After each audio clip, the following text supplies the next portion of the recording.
Next man up, 102.5 The Game. Jake Lyman, Parker Kelly with you on this Wednesday, broadcasting from the Busy Bee Plumbing, Heating, and Air Conditioning Game Nashville Studios, home of the $99 yearly Beehive membership, where the buzz is always about great service.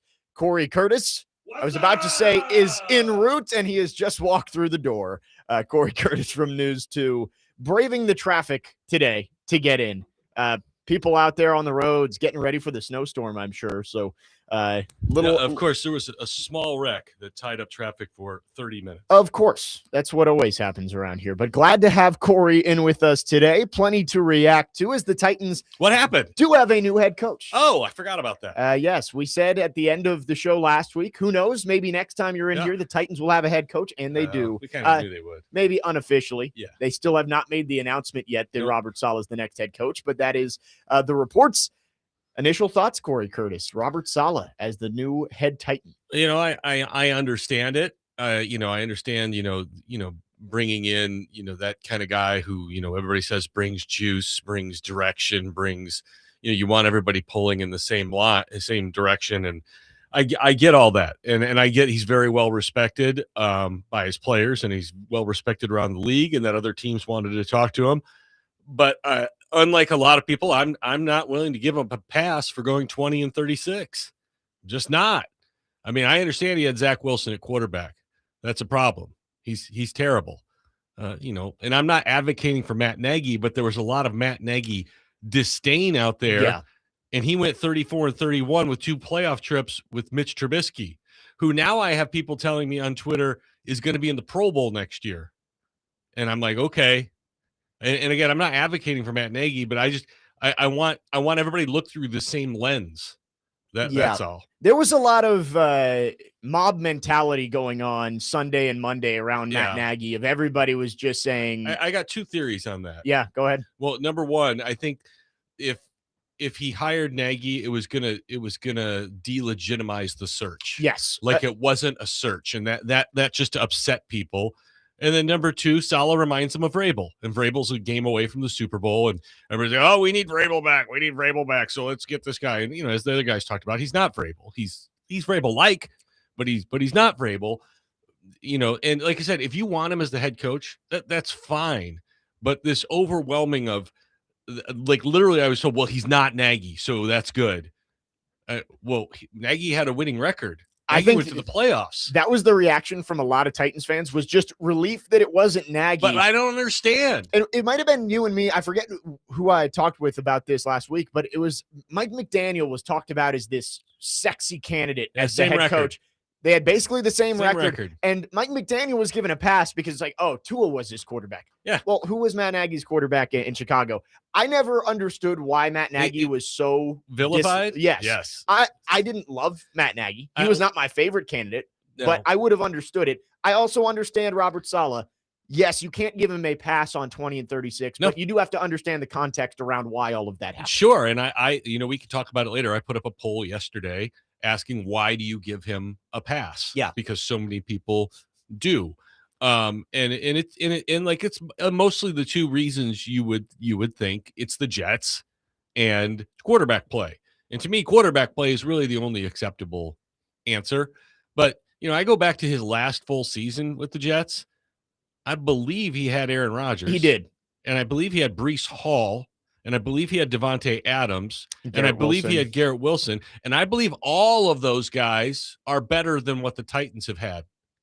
That is the one thing I agree with you, that I look back at and I say, why didn't things work that last year? Yeah. Is it because Aaron Rodgers wasn't the same guy coming off of the Achilles? I think maybe that's part of it. Yes. But you're right that team was talented, and they went, how many games did they win? 7. 5? 7. 7 the last year? 7. Okay. And, the other thing he's hopefully, like I think the other guys talked about too, you learn from your mistakes.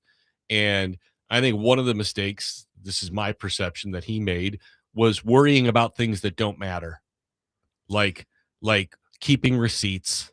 Yeah. And finding leaks. Right. Who's the rat in the building and all that kind of stuff. You're getting distracted from what's important. And that's winning football games and your team. Okay. And when you make it about yourself and your power, and people question. Look, and I know that when you do public jobs, not everybody's going to like you. Yeah. I mean, I used to really let it affect me. I did. Like I'd read one thing online from somebody who hated me, and I'd be like, "Oh my God, I'm horrible," and I'd want to crawl up in a shell and die. And then I finally got to a point where I was mature enough in life to realize it doesn't matter if you're the best ever. Somebody's going to hate you. Right. And so now I just tell those people, get in line. And, it doesn't mean I want people to hate me. No, but some people just want to hate you, and they're going to no matter what. Yeah. All right. And, when you're a head coach in the National Football League, people are going to question you. All right. And when you lose, they're really going to question you because that's their job generally. But also people are cynical. All right. You're stepping in to a cynical light. And I understand coming. I think there's a lot of belief. Well, he's coming to Nashville. He's not going to New York. Everything's going to be better. Yeah. Okay. All right. Why? Yeah. We may not be the New York media, but it still gets out there. I mean, Vrabel still got mad at Gentry. He still got mad at Glennon. He still got mad at PK. He got mad at you? No, Joe Rexroad. What are you doing with your hands? He got mad at Joe's hands. Yes.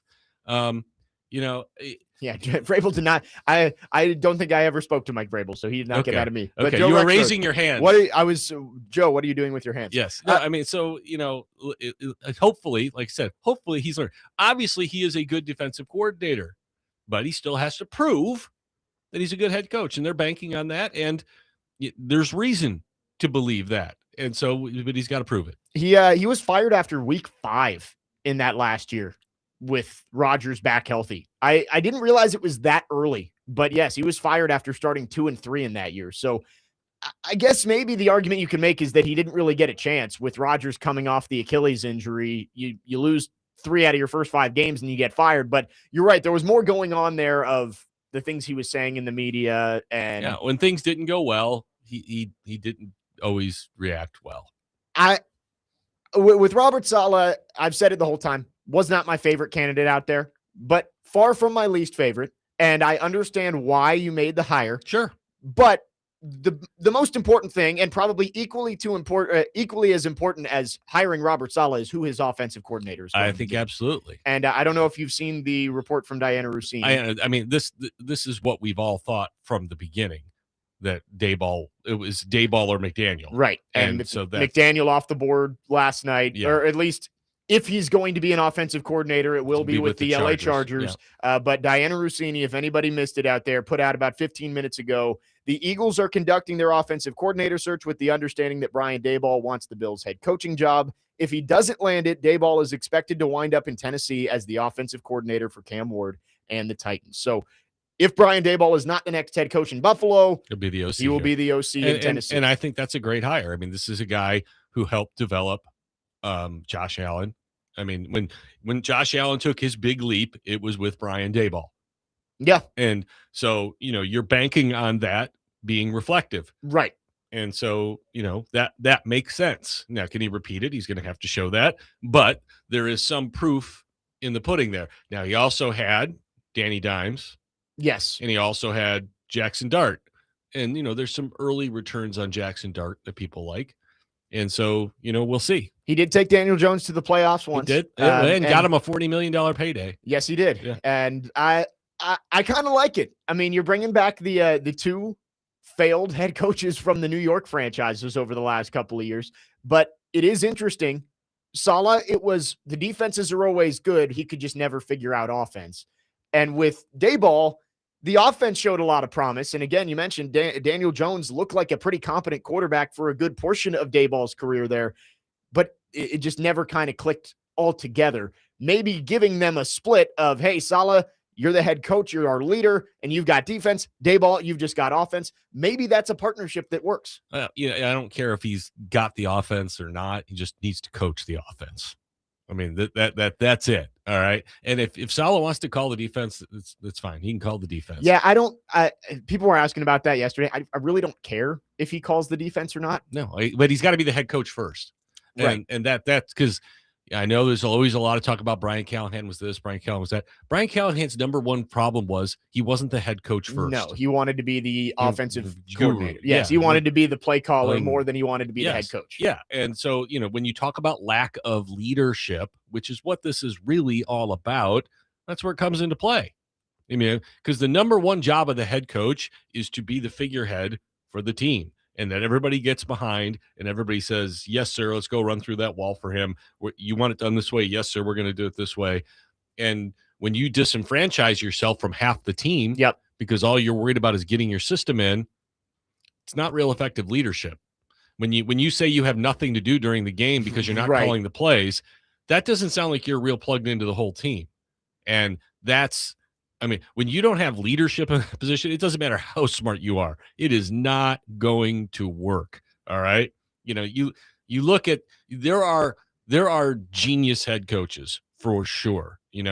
Guys, Sean McVay, genius head coach. Right. Kyle Shanahan, very smart head coach. Andy Reid, Sean Payton, very smart head coach. And then there are guys who, are not referred to as geniuses, but they are just overwhelming leaders in Dan Campbell, Mike Vrabel. Mike Vrabel, Mike Ditka. These are guys that are just seen as leaders. Right. They're not idiots. So let's not pretend. No, it's not. But they're not seen as like this offensive mastermind. Right. I mean, Mike Vrabel, he had the worst defense in football in his 1 year as a defensive coordinator with the Texans, but he was such a great leader, and he brought in, for the most part, early on in his tenure, brought in good people around him, and that allowed him to be the leader of men the team needed. He also knew every rule inside and out. Yes, he did. And so he was prepared for every game. And when his team was overmatched, he quite often had them prepared to meet that challenge. So there were areas where, like, you could say maybe he's not Sean McVay tactician wise, still very smart in his own regards, Right. But again, viewed as superior leadership traits. 615-737-1025 is the phone number. We'll take your thoughts on our phone and text line, driven by WilsonCountyHyundai.com. Again, the Titans will hire Robert Saleh as their next head coach, and reports this morning saying that Brian Daboll likely to be the next offensive coordinator if he is not hired as the head coach of the Buffalo Bills. 615-737-1025. We are off and running on this Wednesday. Much more to come. Jake Lyman, Cory Curtis, Parker Kelly, next man up, 1025 The Game.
Preds fans, Smashville Live is back tonight at 6 p.m. on 102.5 The Wild Game. one last live night. From I was out there. Yeah.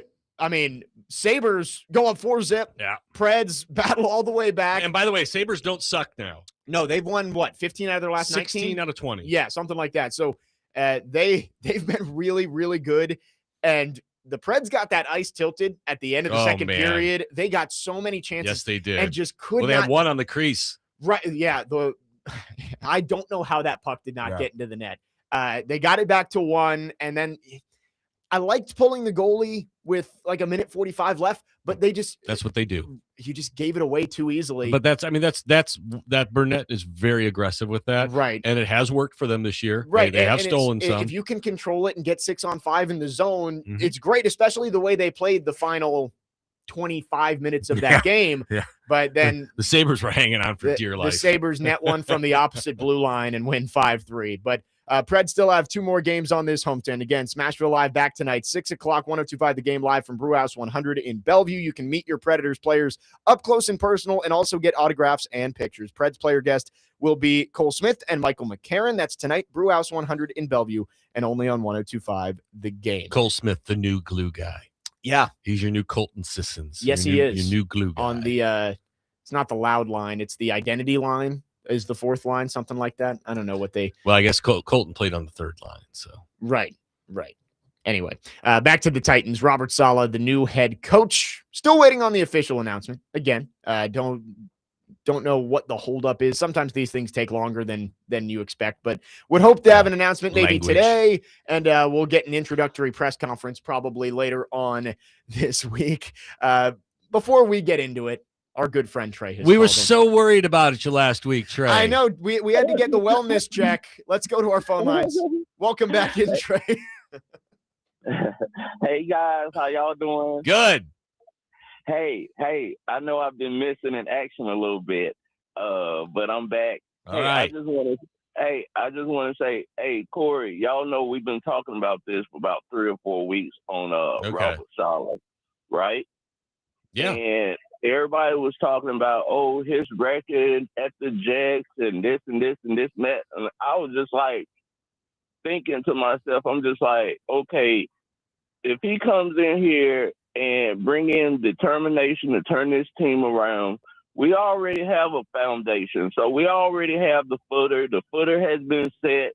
If he comes in here, and do a great job as far as, being a motivator, just to be a motivator and get the guys in sequence with each other, I think that he'll do a good job. And I also think that he was number 1 on the Titans board. It was just a matter of time before he was able to talk to them, because Bergonzi knows what we need. We need somebody that's going to come in here and build leadership for this team. And I think we got the right guy. So Christmas came in January for me. So I'm happy, and I don't know if y'all are happy, but I think if we give him, a couple years, I think we'll be a 10-win team, 10-12-win team. But we have to have that gel and cohesiveness to be able to, move forward and progress in the right way. But I think, it's a start, so I think it'll be good for us. And y'all have a good day. Thank y'all. Love y'all. Thanks for the call, Trey. Relieved I don't have to buy him anything in December now. Okay. Right, yeah. Christmas came in January. Yeah, already came here. That's right. Got it out of the way. Good. Yeah, he called in yesterday and said he liked the hire. I think it's a fine hire, right? Like I have no qualms about Robert Saleh being the next head coach. Is it perfect? No. And he's got to prove that he can improve on a lot of things that he did wrong in New York. But I think you clearly understand why the Titans did it. He brings the leadership. He's a culture setting type of guy. And I think a word he didn't use that's important in this is accountability, and demanding accountability from everybody. And the Titans use that word in the locker room some, but there's one thing to say it and there's another for it to be there. And I think as the Titans locker room leadership stepped up the second half of the season, we're talking about Jeffrey Simmons and Peter Skoronski, you started to see some of that accountability, especially on the offensive line, come into play. Yep. And so, now they need to get that from the top. And if they can get that from the top, look, schematics are going to matter, but that's why you have coordinators. Right. So he can't just be a motivator. He can't just be a rah-rah guy. He's not going to just be those things. Those are the things that are in your face. Yeah. Those, and everybody sees those things. It's all the other things that have to separate them, and those are the things you need to find out in the 5 hours that you talk to him. Right. And Trey did say he thought that Saleh was at the top of their board all along, and I don't believe that. Well, I was led to believe he wasn't particularly high on their board when the process started. Really? Yeah.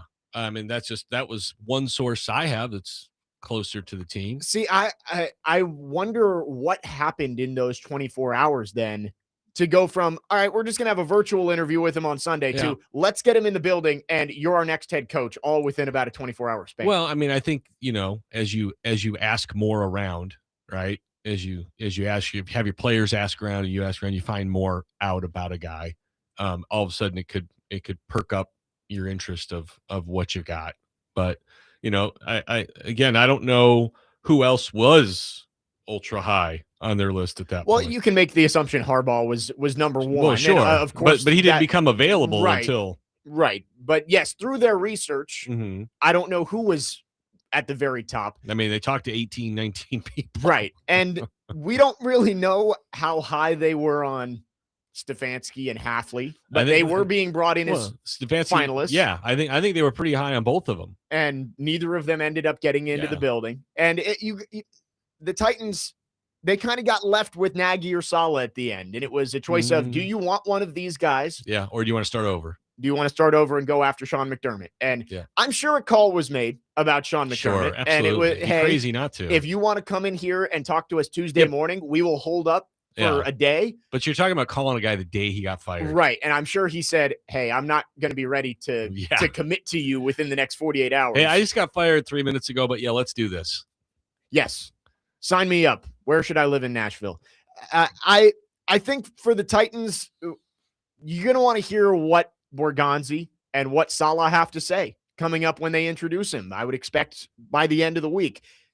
The reports out of there are that he impressed everybody so much in that 5-hour interview that Mike Borgonzi went into a room with Amy Adams Strunk and said, that's the guy we need to hire. Well, and I think the good things you're hearing about that are his preparation for it. That, that he had an offensive plan. Right. And not just and then a coordinator, a succession plan. Succession plan for, when we win and they steal my offensive coordinator to be a head coach, here's what we're going to do. This is what we're going to do. Yeah. I think that type of forward thinking is probably what put him over the top, along with, the stuff like I said that's in your face. And then you hear this stuff, you go, okay, we actually have a plan. And that's important. Well, and they said half of the interview was spent on the plan for Cam Ward. Yeah. Which, he can be, right? He can coach defense. Right. I mean, everywhere that's not a he question. goes, his defense is better. Yeah. Right. And again, I'm not going to get into we've had so many textures. He gave up 41 points on Saturday. That does not matter. It does not matter. And 34 because the first 7 were. Well, how many points did they score?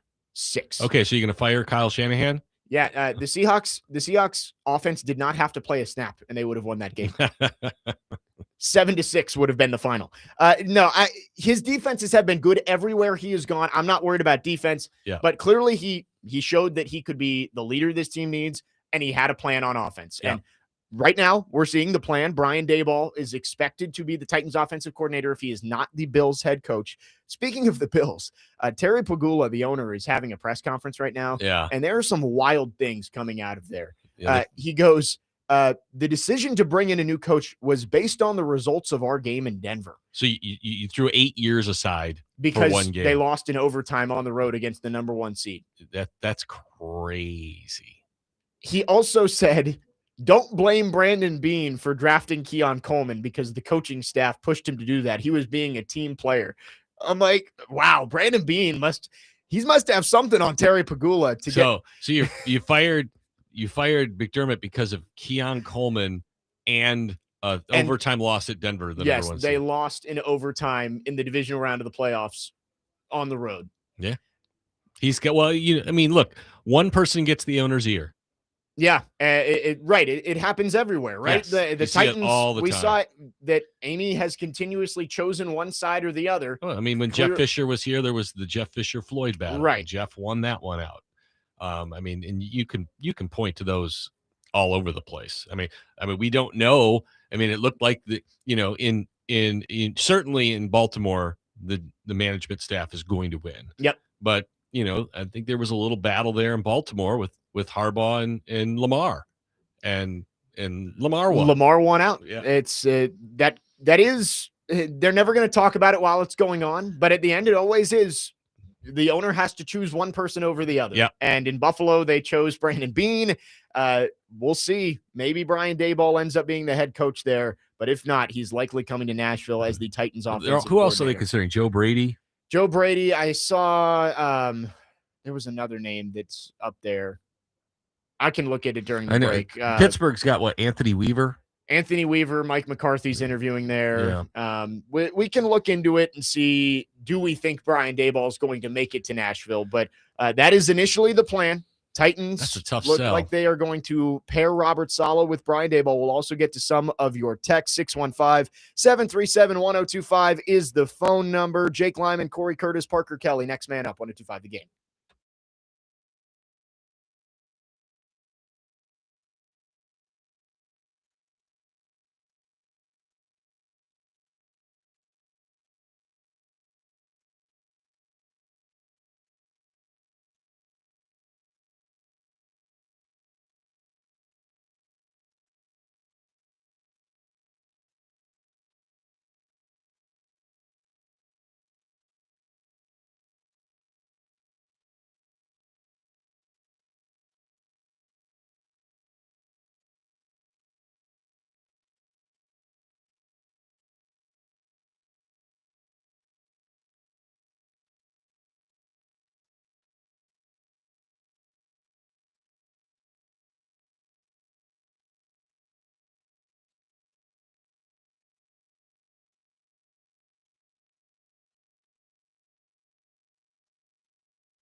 Next man up, 102.5 The Game. Jake Lyman, Cory Curtis, Parker Kelly with you.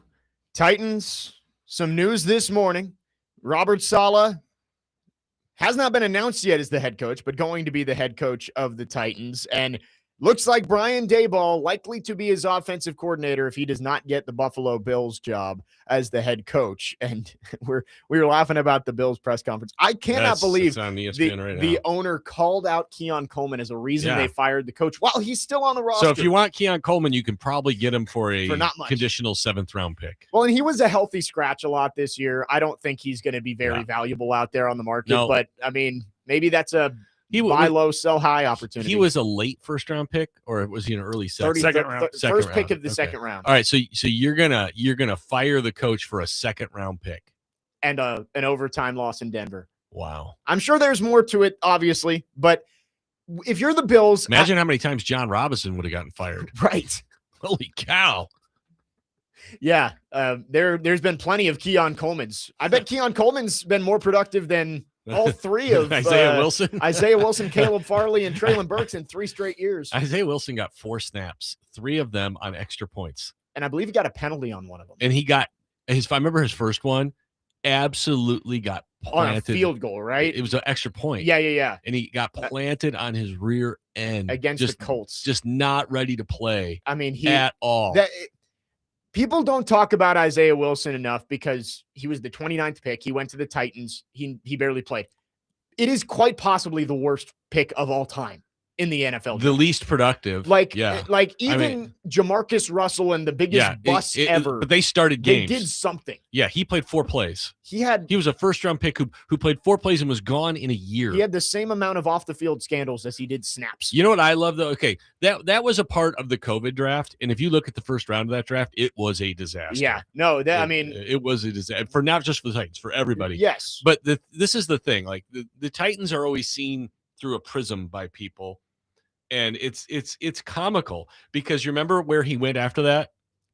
They traded him to the Dolphins. And what was said? Oh, well, Brian Flores can get the most out of him. He'll treat him like he needs to be treated. They cut him like a week later. Yes. and it's just like, come on, people. Sometimes people are who they are. Right. It doesn't matter who they play for. They are who they are. The Titans made a bad pick. Yep. And they washed their hands of it. And you know what? That was absolutely the right move to do. They got a 7th round pick for him. Get him out. Get him. I mean, all he's doing is taking up a roster spot and killing the culture of your team. Get him out. Sometimes you have to admit mistakes and just move on. Brian Callahan, he was not a good head coach. No. Your team was getting worse by the week. Fire him. Move on. They got better afterwards. You made a mistake. Move on. This all goes back to the Bills of they list Keon Coleman in this owner's press conference as a reason to fire Sean, soon to be former Buffalo Bill Keon Coleman. Waved at the end of the day. The Bills, I use this comparison for the Ravens too, but it does have that Penn State James Franklin feel to it of like, who are you going to go get that's going to get you over the hump? Yeah. Who is out there right now? If that's the reasoning the owner gave, then that means to me that this wasn't a well thought out process. Right. It means it was just a knee-jerk reaction. And that's the criticism of Amy, is that she has too many knee-jerk reactions, like with the loss to the Eagles. Then she fires John at that moment. And that's fair because you can't act emotionally. I always tell young sportscasters, don't act emotionally. If you're emotional, take a seat and don't say anything, because that's when you get into trouble. As a team, you can't act emotionally. You need to take a step back and say, okay, if we're going to do this, what are we going to do? And are we just being emotional right now? Because you saw the players. They're all disappointed. I thought the Ravens explanation was way better if Tyler Luke makes that field goal. Yeah, one more week. Yeah, is John Harbaugh still the head coach for another week? So they had decided already that he was gone. McDermott, if it really was like, hey, if he won that Broncos game, he would have gotten not just another week, but another year. Yeah. You can't make that decision. But the Bills coaching search now Titans fans have a vested interest in it because if Brian Daboll does not get that job, reports are from Diana Rossini that he will be the next Titans offensive coordinator, which I think that is a great hire. I looked up his record at the Giants, 20, 40, and 1. So it was even worse than Saleh's with the Jets. Yeah, but I don't worry about that as much when it comes to being an offensive coordinator. Yeah, absolutely. I agree. I think you look back at what he was able to do with Josh Allen. Gives you who's the Chiefs defensive coordinator? Spagnuolo. Yes, I mean, horrible head coach, right? And really good defensive. And that's what I'm thinking is like I think Daboll had his issues as a head coach. Yeah, but you look back, similar situation with Josh Allen. I think Josh Allen, Cam Ward have a lot of similar traits and similar issues when it comes to their development. Okay, they've got the arm talent and the ability to make the off-script ridiculous plays, but the consistent accuracy is an issue. Josh Allen's completion percentage at Wyoming was like 52%. Oh, when he came into the league, he couldn't hit a barn. And I was like, man, this guy is a bust. I mean, he was one I was dead wrong about because I watched him his rookie year and I'm like, this is a disaster. It looked like everyone thought it was going to look because you saw the draft pick out of Wyoming and you're like, this guy is inaccurate. Are you just drafting him because he's tall and he can throw the ball far? And they figured it out with Brian Daboll. He improved more from year 1 to year 3 than any player I've ever seen. Right. I mean, really. It is one of the greatest stories of growth ever. And I don't expect Cam Ward to make that exact same jump. You don't need him to. Right. But bringing in the guy who was able to get that out of Josh Allen at least gives you some hope that he knows what to do with a quarterback who can do the special things, but struggles with some of the ordinary things that you need a quarterback to do. Yeah. I mean, look, you just want him to be better. That's it.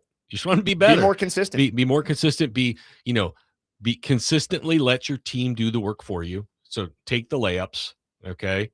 And then we've heard that in the playoffs about other teams. Caleb Williams, another one who doesn't always take the layups. And he's learning to. Yeah. He's learning to, but he needs to, and this is me as a Bears fan, he needs to take the layups sometimes. He had a play in the game with the Rams where he was rolling out to his left and he had Cole Kmet dragging in front of him.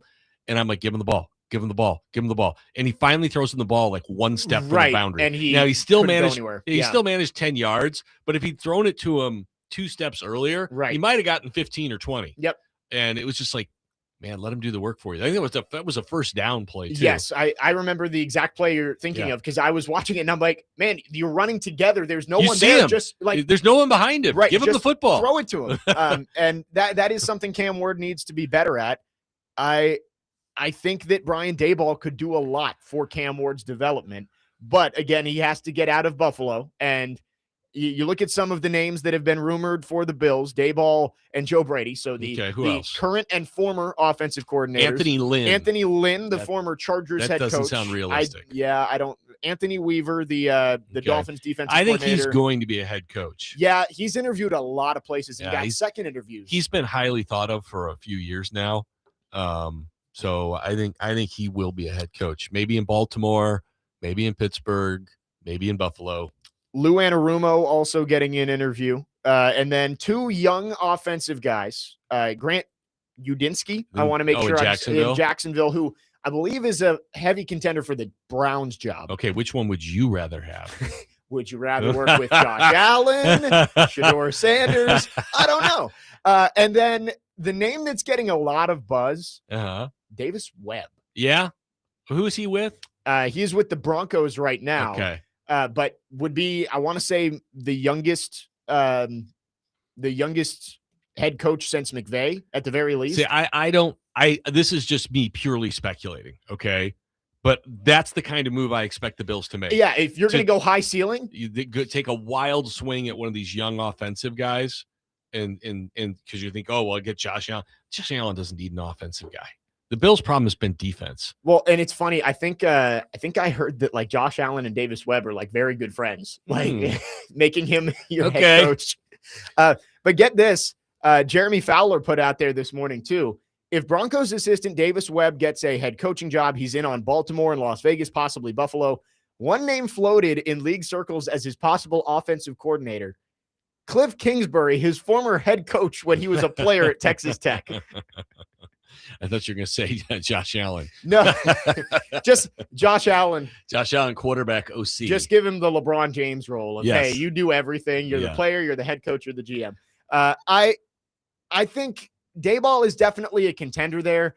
I do wonder how you can sell that to the fans of we're firing the guy who took us to the playoffs 8 out of 9 years for the guy who just went 20-40 in our state and was part of McDermott's staff, right? Like he was part of that culture, I guess you could say, that this regime. Is the guy to get us over the top as head coach because he just went 20-40 with the Giants. I get it. Like Josh Allen and the connection there, great. I don't know if the Bills can sell that of, hey, you're trying to find somebody who can get you to a Super Bowl. You've got to do something different. And Dayball's not different from McDermott. Well, he's an offensive guy as opposed to a defensive guy. Yeah, but it's not something that is going to move the needle. I expect them to go with one of these younger guys. I agree. Whether it be Webb or Udinsky or who is the other offensive guy? Let me see. Brady. Yeah, Joe Brady or Anthony Weaver. I think those are easier sells, and that's not just the job is to sell your hire, right? But I mean, sell it to your team. Your team's got to believe in it. All right. I mean, come on. Yeah, it's going to be interesting with the Ravens and the Bills. Those are the how two. Would you feel like if you're the Buffalo Bills and you bring in a coach who just went 20-40? Yeah, because the guy who took you to the playoffs 8 out of 9 years and had 7 straight 10-win seasons wasn't good enough. Yeah, I mean, that wouldn't make any sense. 615-737-1025 is the phone number if you want to text or call. We will get to some of your texts on the other side. Again, Titans hiring Robert Saleh and Brian Daboll likely to be his offensive coordinator as long as he is not the next head coach of the Buffalo Bills. Jake Lyman, Cory Curtis, Parker Kelly, next man up, 102.5 The Game.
Next man up, 102.5 The Game, Jake Lyman, Cory Curtis from News 2, Parker Kelly with you on this Wednesday. Robert Saleh going to be the next head coach of the Titans, and the report from Diana Rossini this morning is that Brian Daboll is expected to be the offensive coordinator here in Nashville as long as he does not get the Bills head coaching job. And there's an interesting thought here, Cory, on the YouTube chat. From Top Tier, he says, Saleh has a plan for Ward. Is that plan Brian Daboll? If he doesn't come here, what is the plan? That's a good question. He went in there with this clear plan of, hey, this is what we're going to do on the offensive side of the ball. Yeah. We're going to have a succession plan. But you do wonder, how are you going to get other candidates to come interview with you for offensive coordinator when Daboll is being viewed as like, hey, he's our guy. Like, you can come and talk to us, and maybe if he falls through, we'll look at you. But you're kind of in a tough spot here if Brian Daboll does get the Bills head coaching job. Well, I think you come in with a list of more than one, right? I mean, and you could say, well, what about McDaniel? Then you had a list of two. But I think it's probably more like a list of 5 or 6. You know, another guy to consider is Bobby Slowick, who's down in Miami as the passing game coordinator. Will need a job this year, and was the guy who was with C.J. Stroud for his rookie year. He was also with him the second year. Right, and he crossed over with Robert Saleh at least a little bit in San Francisco. He's part of the Shanahan tree. And, you know, Arthur Smith, who we haven't talked about, is another guy who's got West Coast influences and, you know, could be a possibility as well. That hasn't been brought up. But, you know, there are other people out there that can do this job. You know, like we say, Daboll and his time with Josh Allen brings some swag that you think can help you. And, you know, it'll remain to be seen. And, you know, you can only hire who's there. You can only hire who's there. And if a guy gets a head coaching hire or a guy wants to go work with Justin Herbert, you know, that doesn't mean you suck. Right. I know people want to say it doesn't mean you suck. All right. I can give you a million examples of why people took jobs that had nothing to do with whether somebody was good or better or worse. And it's not always football related. Football is a huge part of it, but Diana Rossini said this last week when she was on with Robin Rexford, like, wives play a factor in this too, of like a little bit, but I'm not saying that's the reason Mike McDaniel left. I think the reason Mike McDaniel is going to the Chargers is because he wants to coach Justin Herbert. I think he thinks it's his best path to being a head coach. Right. And a head coach in a situation he wants to be in. Yes, not Cleveland. Yes. Which, by the way, I applaud that decision. Yeah, saying, I want to be a head coach, but I would rather be an offensive coordinator in LA than be a head coach there. See, I hate to get us off track, but I just thinking about Cleveland. Did you see the stuff with our boy Baker Mayfield and Stefanski? Oh my goodness. Oh my gosh, it's brilliant. Can't wait to see you twice a year. Oh my gosh, I love it. It is unbelievable. Yeah, that unbelievable. I love that dude. Love him. I like Baker Mayfield a lot. The way this season ended, he was hurt. He was hurt. He's hurt. And guess what? He might have a new offensive guru coming down to coach him. Brian Callahan. Brian Callahan being brought back for a second interview as the offensive coordinator in Tampa. Mike McDaniel was a candidate there. They've had to pivot. So who knows? Maybe we get Brian Callahan and Baker Mayfield down there in Tampa. That's 2 different personalities. That's for sure. Yes, it is. Yes, it is. For the Titans, we said it from the second Robert Saleh got hired that the OC. Fine, the OC is the biggest deal. Yep. If it is Brian Daboll, I think that's good. You need somebody with experience to come in, somebody who has developed a quarterback in the past to come in and work with Cam Ward.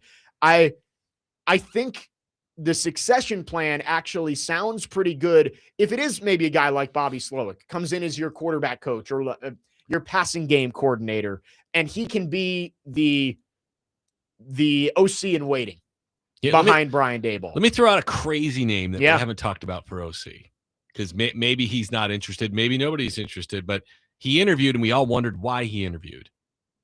Jason Garrett? Yes. I mean, he did good work with Dak Prescott now. He did. I don't hate Jason Garrett. The 5-year hiatus of being out of the league does scare me a little bit, of like, the game evolves every single year. And it's like, has he not evolved? Right. Yeah, he interviewed and does that make him that's the only I have nothing on that. I just spitballing. It's not impossible. And if he wants to get back into coaching, maybe that's where he ends up. He did go to the Giants. I guess he hasn't been out of football for 5 years. He was the offensive coordinator with the Giants. Say he took the Titans OC job and Cam throws for 4,000 yards and the Titans win 9 games. You think Jason Garrett now gets head coaching interviews again? 100%. That's what I'm saying. Yeah. No, it's you've got to prove that you can still do it. That's why I don't think Jason Garrett was ever a serious candidate. I don't think it's ever going to matter because I think Dayball's going to be the guy. Yeah. I don't think the Bills are going to hire him, but we'll see. I won't say I didn't. I thought it was possible that they would fire McDermott. I didn't think it would be just because they lost to the Broncos, right, or because of Keon Coleman, but I thought it was possible. But we'll see. I've never seen an owner do that. Basically said, gosh. Hey, don't yell at Brandon Beane. He didn't want to draft Keon Coleman. Oh, we've heard owners come out and say, "Oh, well, I'm going to tell you the truth now," and you're like, "Whoa!" This guy's talking. I'd love if Amy came out after she fired John Robinson and do not blame Mike. Mike did not want to trade AJ Brown. It's like I don't. He did not want Traylon Burks on this team while Traylon is finishing up his rookie season. Like I don't get it. But the Bills, the Ravens, the Steelers all still have head coaching vacancies, as do the Browns, Cardinals, and there's one more, Vegas. And it brings up an interesting point as well. The Steelers and Ravens are regarded as two of the best run organizations in the league. Right. And you don't see either one of them. Now, they started later because they were both in the playoffs. Yes. But neither one appears to be panicking to get somebody hired. And I think that should show you something. 2 years ago when the coaching cycle went through, the one with Brian Callahan, the last coach hired, do you remember who it was? Was it Mike McDonald? It was Mike McDonald. The Seahawks took their time. Yep. They took their time. They waited for the Ravens to finish in the playoffs, and they got their guy because they didn't worry about, being first. And I'm not saying that the Titans shouldn't have hired Saleh because, the Titans took 2 weeks after the season. They didn't just hire the first person who walked in the door. I do wonder, though, let's say the 49ers beat the Seahawks on Saturday. Yeah. Is Matt Nagy the coach? Is Robert Saleh still – do you wait on Robert Saleh? I think you had the flexibility to wait on Robert Saleh because it's not like other teams were knocking down Matt Nagy's door. Yeah, but if you kept pushing off Matt Nagy, then you totally neuter his authority as head coach. And also the optics of that, if Saleh doesn't sign and you're just like, all right, well, I guess we'll hire Nagy. It's like that's why I say it's the optically it looks terrible for him coming in as head coach. Everybody, it's like the Dan Reeves in New York thing. Yeah. When he was like the 6th pick. And it's just like, you're our head coach, I guess. Yeah. Like we don't have any other options. We don't have any better ideas, so we're just going to give it to you. But yeah, so, just I say take heed that these are some of the better organizations and they're clearly taking their time and not panicking, that, they are still confident. It's like not everybody who picks first in the draft gets the best player. Yeah, no, that it's very true. And the same goes for coaches, and like I said, the Titans talked to 18 people. So it's not like they just rushed in the door and said, "Oh, we got to hire somebody, blah, blah, blah, blah." Yeah. I'm just saying that being first in this cycle, because I know everybody panics. Right. Oh, well, what if they're taking our candidate? They got this guy. We didn't get. You know what? If you get your guy, then you get your guy. And if guy didn't want to be your guy, John Harbaugh wanted to be in New York. He wanted to be the Giants coach. Yep. He's not your guy.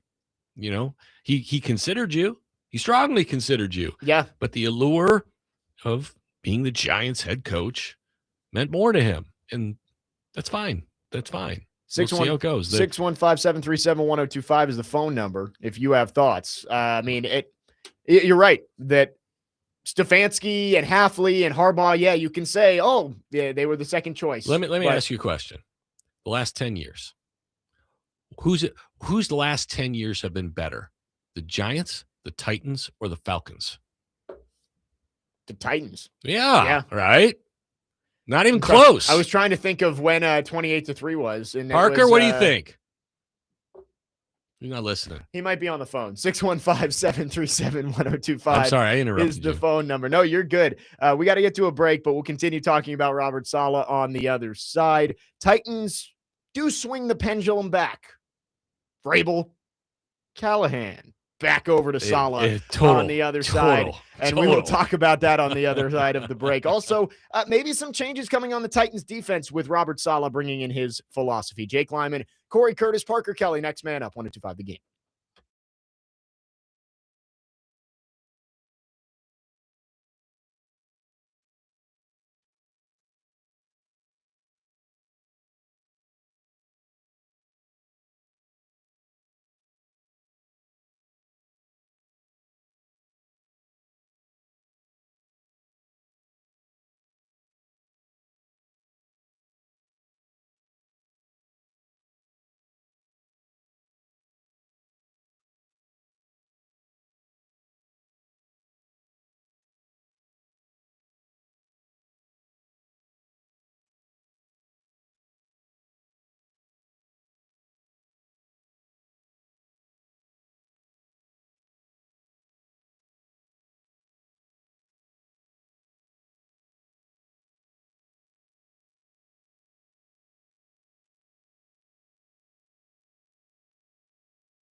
Next man up, 102.5 The Game. Second hour on this Wednesday. Jake Lyman, Cory Curtis, Parker Kelly, broadcasting live from the Busy Bee Plumbing, Heating, and Air Conditioning Game Nashville Studios, home of the $99 yearly Beehive membership, where the buzz is always about great service. Talking Titans most of the show today, but do want to give some Vandy women's basketball news for any fans out there.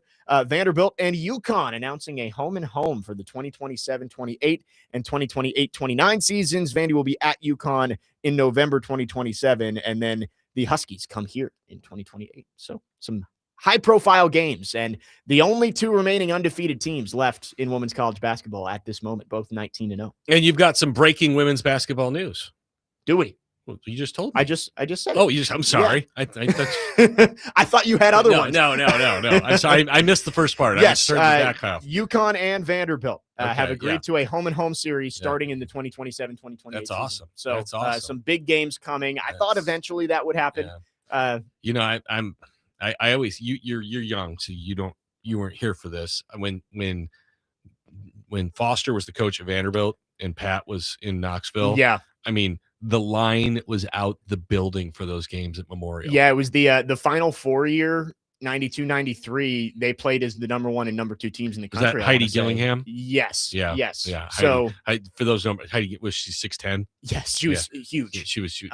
But those Vanderbilt teams were great, and obviously the Lady Vol teams were great, and it was must see. It was must see, and that's what I'm really excited about with Shea and with Kim Caldwell at Tennessee, is that rivalry being must see twice a year. It needs to be twice a year again. Yeah. It's only once right now. That needs to be twice. It's got to change. But yeah, that's coming up in March. They should play a non-conference game every year. They should. No, they could. Yeah. I mean, NC State did it. Well, and this year Texas and South Carolina played a non-conference game before the season, or in the Vegas Players era. So there you go. So yeah, I mean, they could that way you could have a home every year and just agree to it. Yeah. Whoever we will have a standing game at the other one's gym who's not home. Yeah, I have settled it. I don't know if they expand the SEC schedule to 18 games at some point, in which case you would get those 2 games, I'm sure. But right now it's only 16, and with 16 teams in the SEC, you can only play one team twice.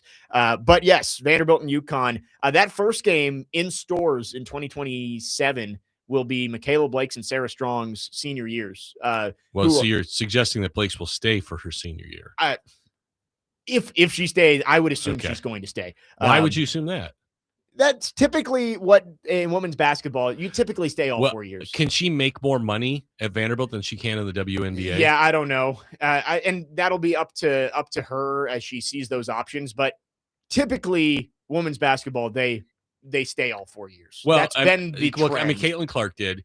But so like the WNBA, didn't they just like pass where the salaries are going to go up to like $1 million? Yeah, they have the CBA.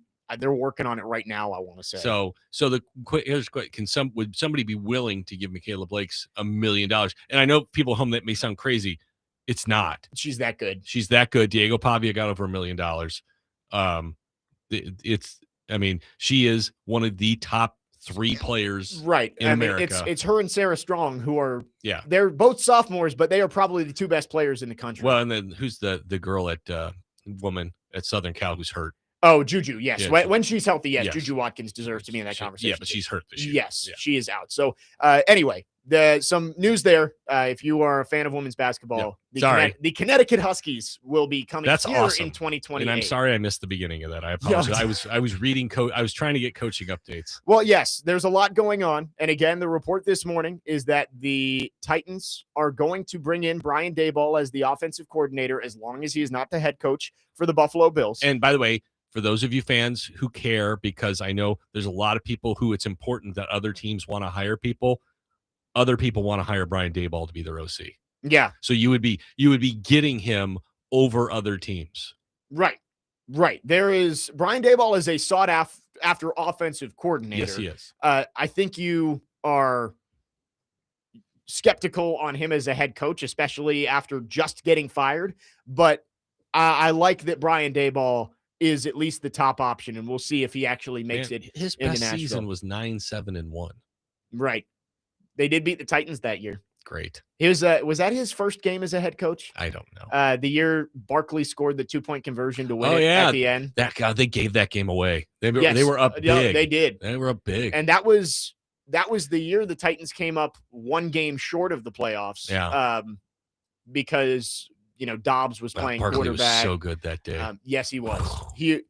Titans, I want to say, were up like 13-0 at halftime, and then Barkley had a long touchdown. Well, they just stopped. Right they just shut down the offense. Right. They just tried to milk it to the end. Yeah, that was Daboll. I think that was his first game as a head coach, if I'm not mistaken. But that is the rumor.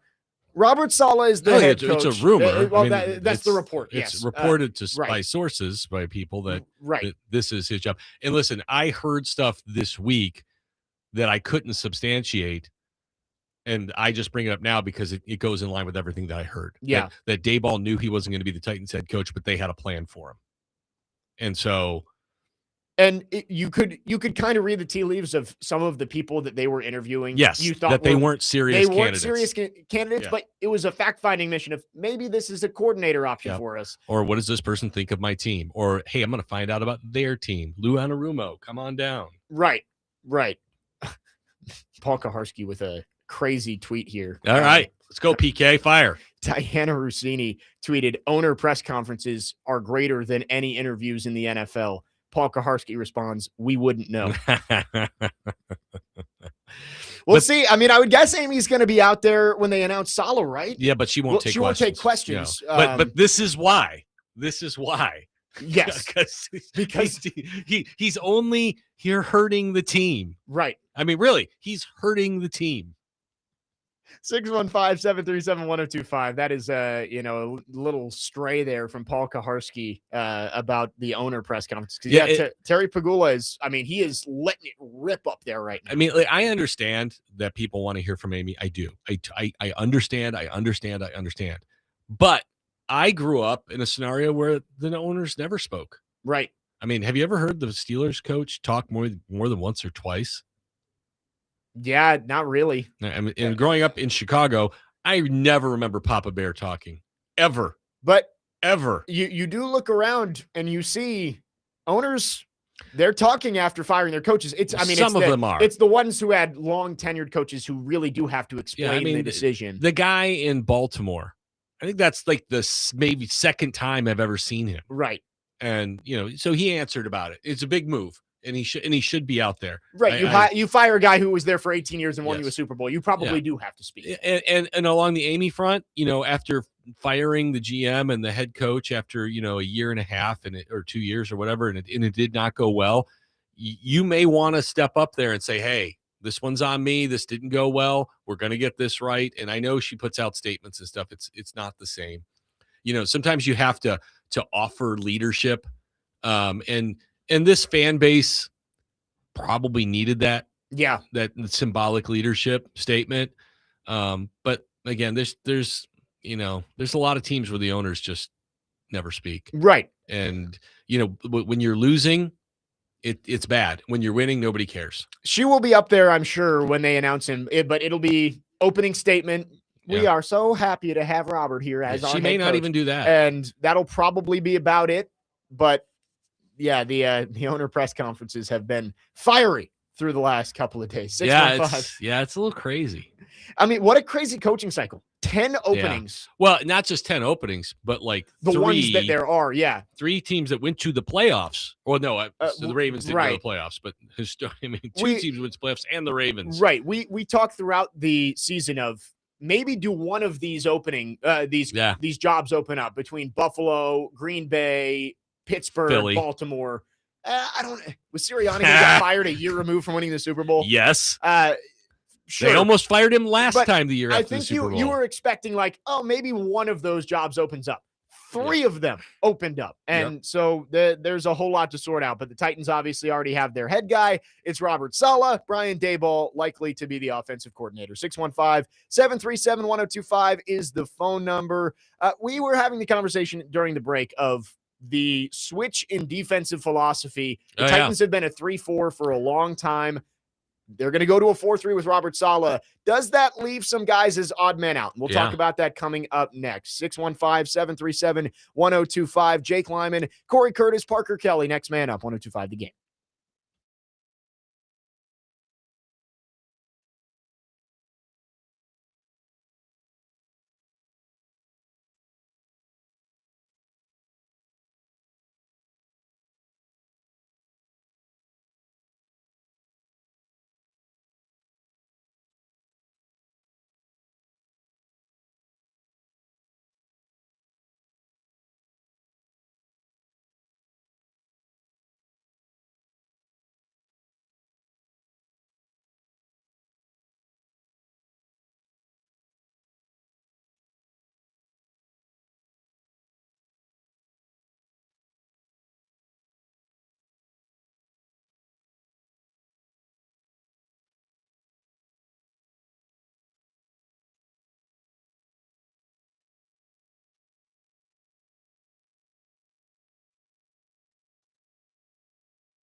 Next man up, 1025 The Game. Jake Lyman, Corey Curtis, Parker Kelly with you on this Wednesday.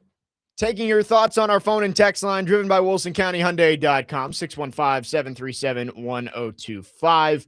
We've spent a lot of time, Corey, talking about the offense because with a second-year number one overall pick quarterback, that is going to be the focus, is who is going to develop Cam Ward.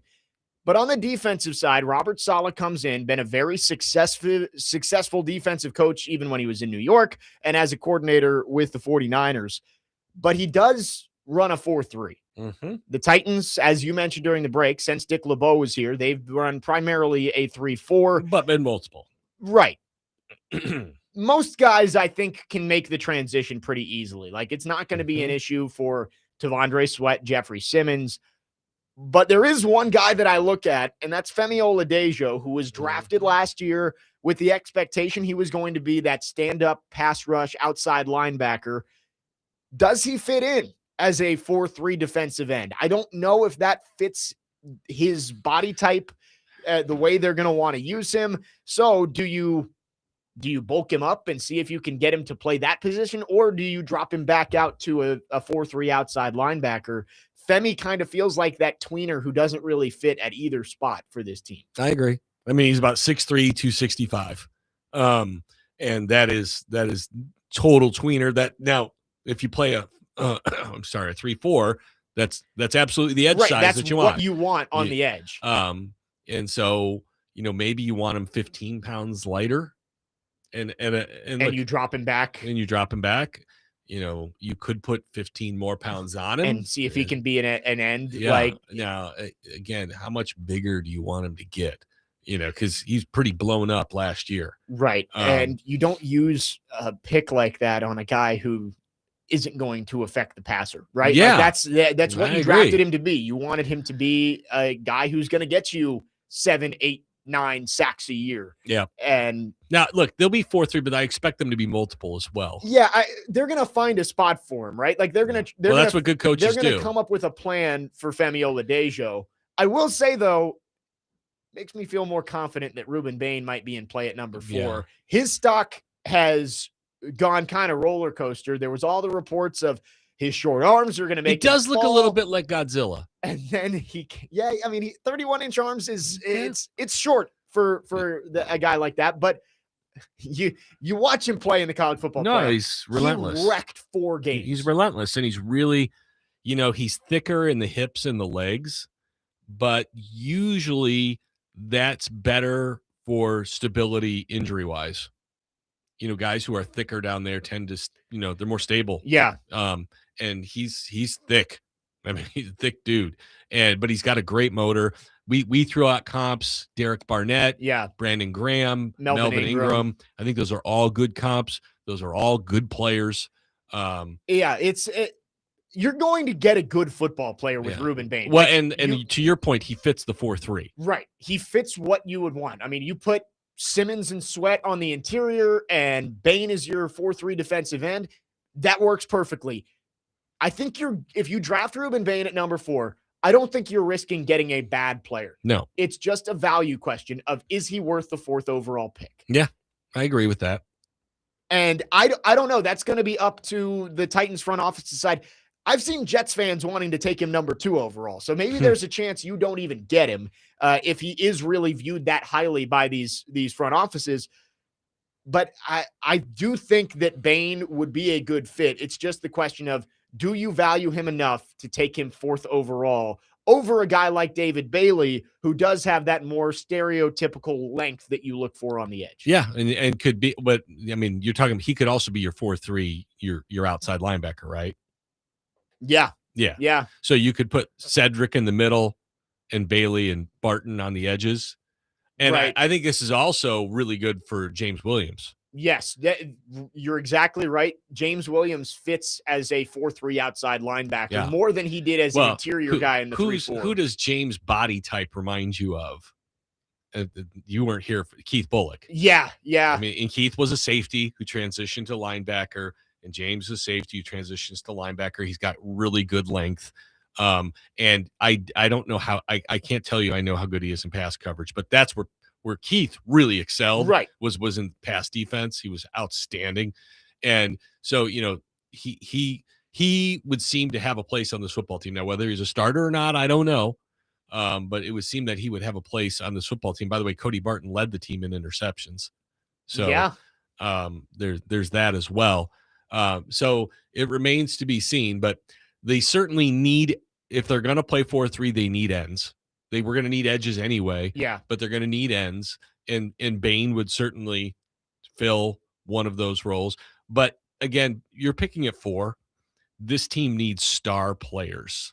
They need difference makers. I don't care what position he plays. Yeah. I don't care if he's an end or an edge or a corner or a receiver or a tight end. Playmakers. This team needs a Pro Bowl caliber player with that 4th pick. Yep.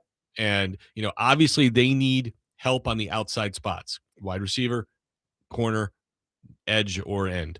And, so you expect it to come from one of those spots. Those are the spots that typically get picked in the top 10. Yep. And it's just a matter of which one you like best. There's so long to go. I mean, we've got basically 3 months on the dot until draft time, but I think Ruben Bain is just one of those players that you look at and you say, that's a guy who can come in and he can, I'll use the draft day line. He can come in and transform our defense from day one. Like that guy with Jeffrey Simmons next to him. Yeah. I think that puts Robert Saleh in a great spot immediately. You go get some corners in free agency. And with the way Robert Saleh has coached his defenses, you could immediately have a good enough defense to get you back into playoff contention.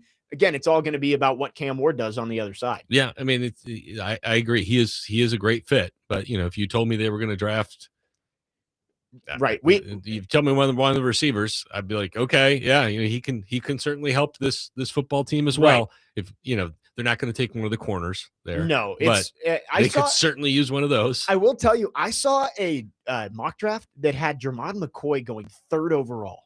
Wow. He didn't even play this year. Right. I don't even draft a guy who didn't play. It wasn't. It was from at least some sort of reputable source. Was John Robinson going to be picking? Because that would be perfect. Injured cornerback sign. Yes. Up. I don't think corner is going to be even in the question at, I don't think there's 4. It's going to be pass rusher running. or wide receiver. Yeah. And I lean pass rusher because I think you can find a difference maker at wide receiver in the second round. You've also got some good ones you want to play. But there's so long to go. I'm excited. The Senior Bowl coming up. It was just announced actually today that Ruben Bain is going to participate in the Senior Bowl. So we will get to see some of those one-on-ones. We'll get the measurements from him early. So if you're the Titans, you hope he does well, but not too well. Yes. Especially with Dante Moore not coming out because it changes everything. It does. It really changes everything. The litter at the top in terms of non-quarterbacks is likely not going to be completely full for you at number 4. Don't you think people are going to fall in love with David Bailey? Somebody's going to fall in love with David Bailey. Yeah, I think so too. And David Bailey has more production than what's the other Texas Tech pass rusher who just got picked in the top 10 to the Raiders, who's done absolutely nothing. I don't know. Whoever he was. Tyree Wilson. There you go. Tyree Wilson was one of those guys that was, traits based. Yeah. I think Bailey has more production, and I think he ends up being a top 5 pick. Arvell Reese is the big question mark. Well, is he traits based? Right. I think he doesn't have a ton. I think Arvell Reese is almost certainly traits based. I think Bailey is like your nice in between. It's like what Bailey. I mean, what Bain is. He's the guy that the Ravens wind up with every year. Who everybody goes, we knew that guy would play, but nobody drafted him because his arms were short, and now he goes to 7 straight Pro Bowls. Yeah. So maybe we just need to, look at this and say, don't outsmart yourselves. The guy can play. Mark on the text line saying something very similar. He says, if I hear Bain has short arms one more time, I quit. Don't need long arms when you're as close to the quarterback as he is. He's a player. And I agree with you. I like Ruben Bain, but you also have to look at the historical. I think I saw that like guys taken in the top 10 with arms less than 32 inches or something like that have not reached have never made an all-pro team. Well, it's like that. when Peter Skoronski was drafted, and we were all wondering if he was a guard or a tackle, and they said the arm length dictated that he was typically a guard. The question is not, is he a good player? It is, does the positional value match where you're drafting him? Like Ruben Bain, I think, is going to be a really good football player. Yeah, but I think he's a much better match for the Titans with Rob Saleh. I agree. And it changes a lot because I don't think he would have fit as that stand-up rush end. But you put him in the dirt as a 4-3 defensive end, I really think that I think as he gets older, he might be able to evolve into being able to do some of that. Right. But I think to start with, put his hand in the dirt and turn him loose. Yes. And I like Ruben Bain. I would be perfectly happy. Why wouldn't you? As of right now, watching those last 4 college football playoff games, sign me up for that guy. Well, and also he fits your head coach in his mentality, right? What's it? All breaks. I mean, all gas, no breaks. Yeah. I mean, he's that kind of guy. Right. That's what Rob Saleh is looking for. Yeah. We've got Senior Bowl coming up, then the Combine, and we'll learn more about what the draft order is going to, like how it's going to shake out. By the way, your corners are going to look a little better if the quarterback's running for his life. Right. You don't need to have elite cornerbacks when the quarterback doesn't have long to throw. Ron on the text line asked, do you think Jeremiah Love will still be available by round 4 in the draft? I want playmakers too. No. I don't. He won't be past the top 15. Yeah, him and Caleb Downs, great players. You can't take him at 4, but somebody's going to be very happy that they fell to them. Yeah, I mean, I wouldn't be surprised if Love's in the top 10, but not at 4. Yes. Keegan says, let's be real, other than a few folks that continually talk about arm length, Bain has been the pick since Ohio State changed their entire offense at halftime to make sure Bain wouldn't ruin every play they ran. And I agree with you. I think you can look past the arm length because of how good he is. Mm-hmm. It's going to be up to the Robert Saleh and Mike Borgonzi to say, like, do we think he can be, like you said, all-pro, difference-making playmaker for this team? Because that's what you have to get at number 4. I really like the Melvin Ingram comp because Melvin Ingram, he didn't look like anything. Right. You know, he wasn't that tall, but he was a thick dude, but he was fast and he was relentless. And I mean, Melvin Ingram's been a really good player for a long time. Right. Is he still playing? He might be. He was. But I mean, I think he went back to the Chargers after. He's never a guy that people are going to bring up as, oh, he's elite. But I mean, he's been a really upper end player for a long time. Yeah. I mean, and if you got Melvin Ingram with Bain, I think you'd be pretty happy. Yeah. He played 12 years. He had 2 10-sack seasons. Like, you'd like more from the number 4 overall pick. But he also played on 2 feet a lot more. Yes. And the Titans are going to have some things to sort out personnel-wise, switching to that 4-3. Again, I think Femi's the only guy I look at where it's like there isn't really a natural fit, but 6'2", 265. And what's Bain's size? I would guess it's right in there. Ruben Bain, 6'3", 270. There you go. Literally almost right on the right there. 615-737-1025 is the phone number if you want to text or call. Our phone line's driven by WilsonCountyHyundai.com. With the Robert Saleh news yesterday, I didn't get much of a chance to talk about the playoffs this past weekend. Mike Vrabel is back in the AFC Championship game and likely going to the Super Bowl. Nick Bosa, 6'4", 266. Okay, so boom. What's his arm length? It doesn't. The Google machine didn't have. Ron on the text line is going to be done. He says, "Can the Titans go wrong?" Oh, right, that wasn't Ron who said that. It was Mark. Mark who said he doesn't want to hear about arm length anymore. Ron says, "Can the Titans go wrong by just grabbing the best player available, no matter what position?" They can't. They can't. I don't think you can take Caleb Downs at number 4. If he's the best player, then you can take him. But is he the best player? You got to weight it for positional value, though, is what I'm saying. Okay. Like you've got to get somebody who is at a premium position at number 4. Okay. I don't think you. You're about safety, right? Yes. You can't take a safety at number 4. Yeah, you're right. You can't. Or a running back. Like those are luxury picks you take when you have the rest, the outside. Yeah, figured I out. guess I was not considering a safety as the best player at number 4, and I do understand Caleb Downs is an outstanding. He might be the Yeah. best like pound for pound player, but Yeah. you can't take a safety or running back at number 4. Yes, there is positional weighting Yes. to it. Absolutely. 615-737-1025 is the phone number. Again, I want to talk about Mike Vrabel in the AFC Championship game because Okay. I know that we're all bracing for him winning a Super Bowl in year 1 with the Patriots, and it just never was going to happen here. I got asked, what do you think the Titans will do if Vrabel wins the Super Bowl? And my answer was the same thing that they'll do if he doesn't. It doesn't affect them in the slightest. I mean, Amy may not be happy about it, but it's nothing's going to change. Yeah, and by the way, he wasn't going to have Drake May here. I mean, now and that's where I want to go with it. Yeah. We'll talk about it next. Again, Mike Vrabel, first year with the Patriots. He is a win over Jarrett Stidham away from going to the Super Bowl. 615-737-1025. Jake Lyman, Corey Curtis, Parker Kelly. Next man up. 1025 the game.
Next man up, 1025, the game. Jake Lyman, Cory Curtis, Parker Kelly. Just 2 days removed from this song blaring through Hard Rock Stadium after Fernando and the Hoosiers. You know, I won was the not title. I have not been the biggest Fernando Mendoza guy. That was a hell of a run. Yeah, just would not be Was denied. a hell of a run. The definition of he will not be denied as he got into the end zone. You talk about your moment. Wow. Right. He had the Heisman moment after he won. You know, the Heisman. and wearing the 15, I'm like, God, he looks like Tebow. Yeah, Mr. Tebow. No, Mr. Tebow. Did you see that? No. Post game, he was talking with, I think it was Scott Van Pelt, and said Mr. he Tebow. said, "I talked with Mr. Tebow on the phone yesterday, and one of the things Mr. Tebow told me," and Scott Van Pelt's like, "You can call him Tim. It's okay." No, it was really cool. He played a great game. He did. He deserves a ton of credit. And if you want to draft him number 1, he certainly gave you all the ammunition you needed. Especially the way he got beat up in that first quarter. Sure. I mean, I think didn't buckle. I think Miami told their players, "Hey, if you get a chance to hit Mendoza, Yeah. you hit him hard. Make him not want to play in the second half." And he battled through it. How about the kid from Father Ryan? Yeah, Becker. Charlie Becker? I mean, he made 2 or 3 that one pretty ball, ridiculous. I mean, the adjustment on the back well, shoulder. I mean, if you saw his hand placement, he had like a hand and a wrist. It was, I mean, that was something. No, really cool. And Indiana, one of the greatest turnarounds of all time. Charlie did not drop a ball all year. That's crazy. He's quite literally 100% on I mean, you say one of the, I mean, maybe the greatest turnaround of all time. Yeah. I mean, because there was no transition. There was no 7-5. They went from 3-9 to 11-1 to the college football playoff. In the college football playoff to 16-0. Yeah, I mean, there was no transition. There was none. They went craptastic to elite. And how do you do that? It should give well, here's what I'll say. It will give a lot of programs around the country hope. Yeah. There aren't Kurt Signetti's just falling off trees. No, I mean, again, how did he do it? I don't know. It's not like he just brought in 55 stars. How did nobody find him earlier? Yeah, James Madison did. Right, but like this dude's what, 63, 64? Yeah. And just had one of the greatest coaching jobs ever, maybe the greatest coaching job ever, and nobody found him until he was in his 60s. And he'd coached for Saban before, right? So it wasn't like he was a secret. But by the way, something I wanted to bring up with the national championship, and I don't know if that was our topic here or not. Well, we've got time. We're flexible. And this will upset people, and that's fine. I will upset you. That's 3 straight championships for the Big Ten. Yep. 3 different teams. Okay. And the SEC did not play in any of those. Yes. And not only did the SEC not win, they have not participated in any of those 3 championship games. And I think that has to be alarming if you're the Southeastern Conference. Yeah. It does. I mean, you've lost Saban. Right. LSU is not what they're supposed to be. Florida is a disaster. Yep. I would imagine Greg Sankey is meeting with athletic directors and saying, we need to get back on top, because I know SEC fans still aren't going to admit that the Big Ten is better right now, but they've got 3 different championship teams in the last 3 years. And by the way, they've still got Oregon out there. Yeah. And going to the playoffs. And I mean, who knows what Penn State's going to be. Yeah. Well, nothing. They don't have any players. They had a 2-person class. It is getting harder and harder to argue for the SEC. And I think it's still it's still one of the top 2 conferences. Right. No, it's a big gap between but there 2 and 3. There was this thought of superiority. Yes. And really the results bear the SEC was superior for a long time. But they won like 8 out of 11 national championships. Yeah, I mean they were the best. And it was a number of teams. It was LSU, it was Georgia, it was Alabama. Well, now that's the Big Ten. You've got Michigan, you've got Ohio State, you've got Indiana. Oregon hasn't done it yet, but they're always right there. Yeah, they're knocking on the door. It's it's harder to make the argument. The SEC has turned. It's so spread out. There is no dominant team anymore, and that I think that's hurting the SEC. Is that you don't have those Georgia defenses that were filled with 11 NFL first-round picks out there anymore, because Georgia isn't able to just stash 5-stars on their bench. No, because NIL people are going to go play. Right. Somebody goes and gets that guy, and maybe he goes to Missouri, and that makes Missouri better, but nobody is at that elite tier anymore. They're all just really good. I say this makes college football better. I think so too. It leads to more parity. There's more good teams. Right. And that's There what are more good that's teams. what you're looking for. The 12-team playoff, it shows that it works. The number 10 seed went to the national championship and knocked on the door winning. And last year it was the 7 and the 8 seeds that played for the national championship. So it shows you that we're getting more teams that feel like they have a shot at a national championship now, which is good in general for college football.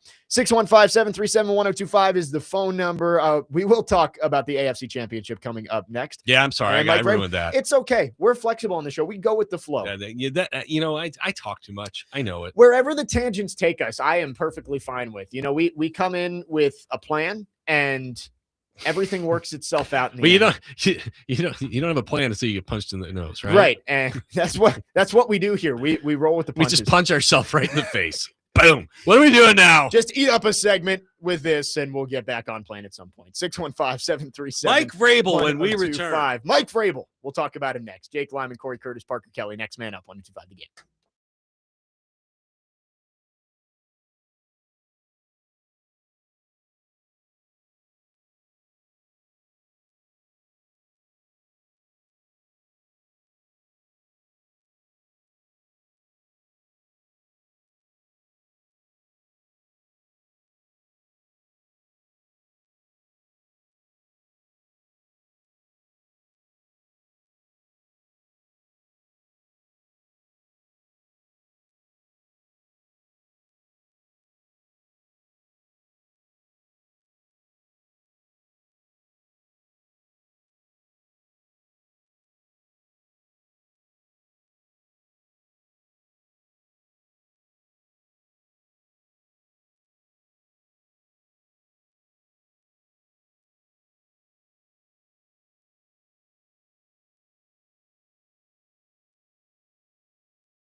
Next man up, 102.5 The Game. Jake Lyman, Cory Curtis, Parker Kelly.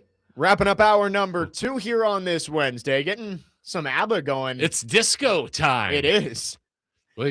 Blondie's next. We have or the Bee Gees. Yeah. Oh, I can make that happen. There we go. 11:15. Dancing. Pencil it in. We have promised a conversation about Mike Vrabel going to the AFC Championship because I've seen it's not as much local media. There's been some of it in fans, but it's the national people of who loved him anyway. And especially after you hire Robert Saleh, who gets the Vrabel comp. That is fair. It's you could have just hired. Why didn't you hire Mike Vrabel? Why didn't you keep Mike Vrabel? And I always go back to this with Mike Vrabel. I understand it. Looking back, it was the wrong decision to fire him. He's going to the AFC Championship game. He's got to beat Jarrett Stidham to go to the Super Bowl. But do we think, let's say you don't fire him and you give him the 2024 season, was it going to get better? No. Was he going to do well enough that you weren't going to consider firing him the next year? Yeah, I don't know. I mean, look, maybe. I mean, I don't think they're a 3-win team. No, I think they're better than 3-14. Yeah. But do you think Will Levis turns into a superstar that year? I don't know. Do you think that team goes to the playoffs with the way it was constructed? I don't know, but I tend to think no. His roster decisions weren't great leading up to that. And that roster, it was and is bad. Yeah, I mean, he's the guy who wanted Andre Dillard. I understand it was the wrong call to fire Mike Vrabel. You should have given him another year. You could have given him another year. I mean, there was more to it than that. But would it have changed anything? Is my question. But people want look. Yes, he is I have not wavered. He is a good football coach. Yeah, he is a good. But I can see how his act can wear thin on people. All right. Yep, I can. And he was.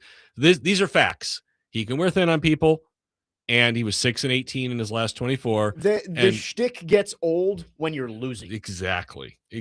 Now, do you have the wherewithal to get through it to the other side? It's kind of we talked about with James Franklin. Yeah, his shtick got old the moment he was bad. They got rid of him. Are they going to regret it? Very possibly. Right. Very possibly. So we'll see. But like Vrabel was, even when he was fired, with the national media, who he's always treated differently. Right. He's very popular. And again, he's a good coach. And he walks into a situation where he has a franchise quarterback. Okay. I mean, it's different. I mean, Drake May is different. Now, did they make some good roster moves? Yes, they did. They also had a schedule paved in gold. Yes. All right. And they get one last break with Bo Nix being they out do. on Now, Sunday. you still have to win. Right. That defense is not going to just give it to you. No. And by the way, their defense, which wasn't great during the season, has gotten better in the playoffs. 2 great games. Yes. And so he deserves credit, for that. He does. He deserves credit for that. His handling of Travion Henderson has been baffling. But like I said, he's got the quarterback. He had the schedule this year, and he's a good coach. And so it all came together with a really good season. Yep. And he's likely the NFL Coach of the Year, if not Liam Cohen. And so he's going to win. Congratulations. You can't let that affect you. You can say this about almost every coach in the NFL, but when has Mike Vrabel won? When he's had good quarterback play. I understand that's most teams. We're painting with a broad brush here. Well, that's what makes what Mike Tomlin's done in Pittsburgh so impressive. Right. He has still found a way to not have losing seasons with Kenny Pickett and Russell Wilson and Justin Fields, Mason Rudolph, and 43-year-old Aaron Rodgers on his team. He has found a way. Mike Vrabel is a good coach, but when he hasn't had the quarterback, it hasn't looked very good. And that's all I'm saying is that we can make all the jokes and laugh if Mike Vrabel goes and wins the Super Bowl in his first year with the Patriots. It wouldn't have happened here. There was no way. I had somebody tell me he would expect the Titans to be in the Super Bowl this year if Vrabel is still here. And I'm like, that is the most crazy thing I think I've ever heard. Because I think the best coach ever wins probably 6 or 7 games with this team this year. This team would have been better with Vrabel than Callahan. No, 100%. Without a doubt. No one can question that this team would have been much more competitive with Mike Vrabel as the head coach. But you don't go to the Super Bowl because your head coach is good. You go to the Super Bowl because your players are good. So what was Callie's record? 6-20 20 or 6-21? Something Did he? No, 6-17. No. 18. Okay. 6-18. What was 6-18? Yeah. 6? Okay. Yeah. So he was 6-18. What was Vrabel's record? Oh wait, sorry. Yeah, I was giving Brian Callahan credit for 2 of Mike McCoy's wins. 4-19 was his 4-19. And what was Mike Vrabel's record the last 24 games? 6-18. 6-18. Yep. So they're very, very, very similar, which just goes to show you where this team has been. Yeah. And so, like you said, you could have stuck with Vrabel and said, "Hey, he's a good coach. We need to surround him with better players." Was he going to be able to play nice with the GM? I don't know. I mean, because he's got total power in New England. It was never going to work out here, and it was a mistake. Yes, you wish you had Mike Vrabel right now, but was it ever going to work out? Don't you think he got exactly what he wanted? Yeah. Oh, he wanted to leave. He wanted to go to New England. There's no chance he says that, and he can say it was a nothing burger. I believe but there's no way he says that in New England if he wasn't at least hinting that he didn't want to be in Nashville anymore. That day we saw him sitting next to Robert Kraft and they were chumming it up. We all said the same thing. Well, he's going to be the head coach in New England in a year or two. We all saw it. Yep. We all saw it. Yep. And it's disappointing to see, to see a guy who you thought could be the guy to bring you to a Super Bowl do it somewhere else. Yeah. Well, and that's the other thing is he didn't win a playoff game after year 2. No, he only won 2 playoff games. They both came in the same year. Yeah. And he gets credit for those. He also lost at the home field twice. To inferior teams. Yes, he did. The Bengals loss, Tannehill deserves plenty of blame for that, but he was awful. I will also say I am preparing for the Sam Darnold going to the Super Bowl conversation too, because I just want to get it out there. I never said he couldn't take any team to the Super Bowl. Yeah. I said he couldn't take this team to the Super Bowl. Well, look, I like Sam too, but I don't. I view it like this: the AFC with all the loaded quarterbacks you got in the AFC and the roster that you currently have, over a 3 or 4 year contract with Sam Darnold, where you're paying him $40 million a year, are you going to have the roster that allows Sam Darnold to go beat Josh Allen, Patrick Mahomes, and Joe Burrow? Well, here's the question I've got: is Sam's played great? Don't get me wrong, but he's had good players around him.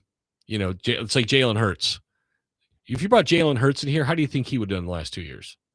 Not well. No, not well. Maybe worse than Will Levis. And so, look, do I think Sam could have played better than what they've had the last 2 years? Possibly. But I don't know if he is that guy. You win more games with Sam Darnold. Yes, absolutely. It's the same conversation as Mike Vrabel. Well, look, I will put it this way.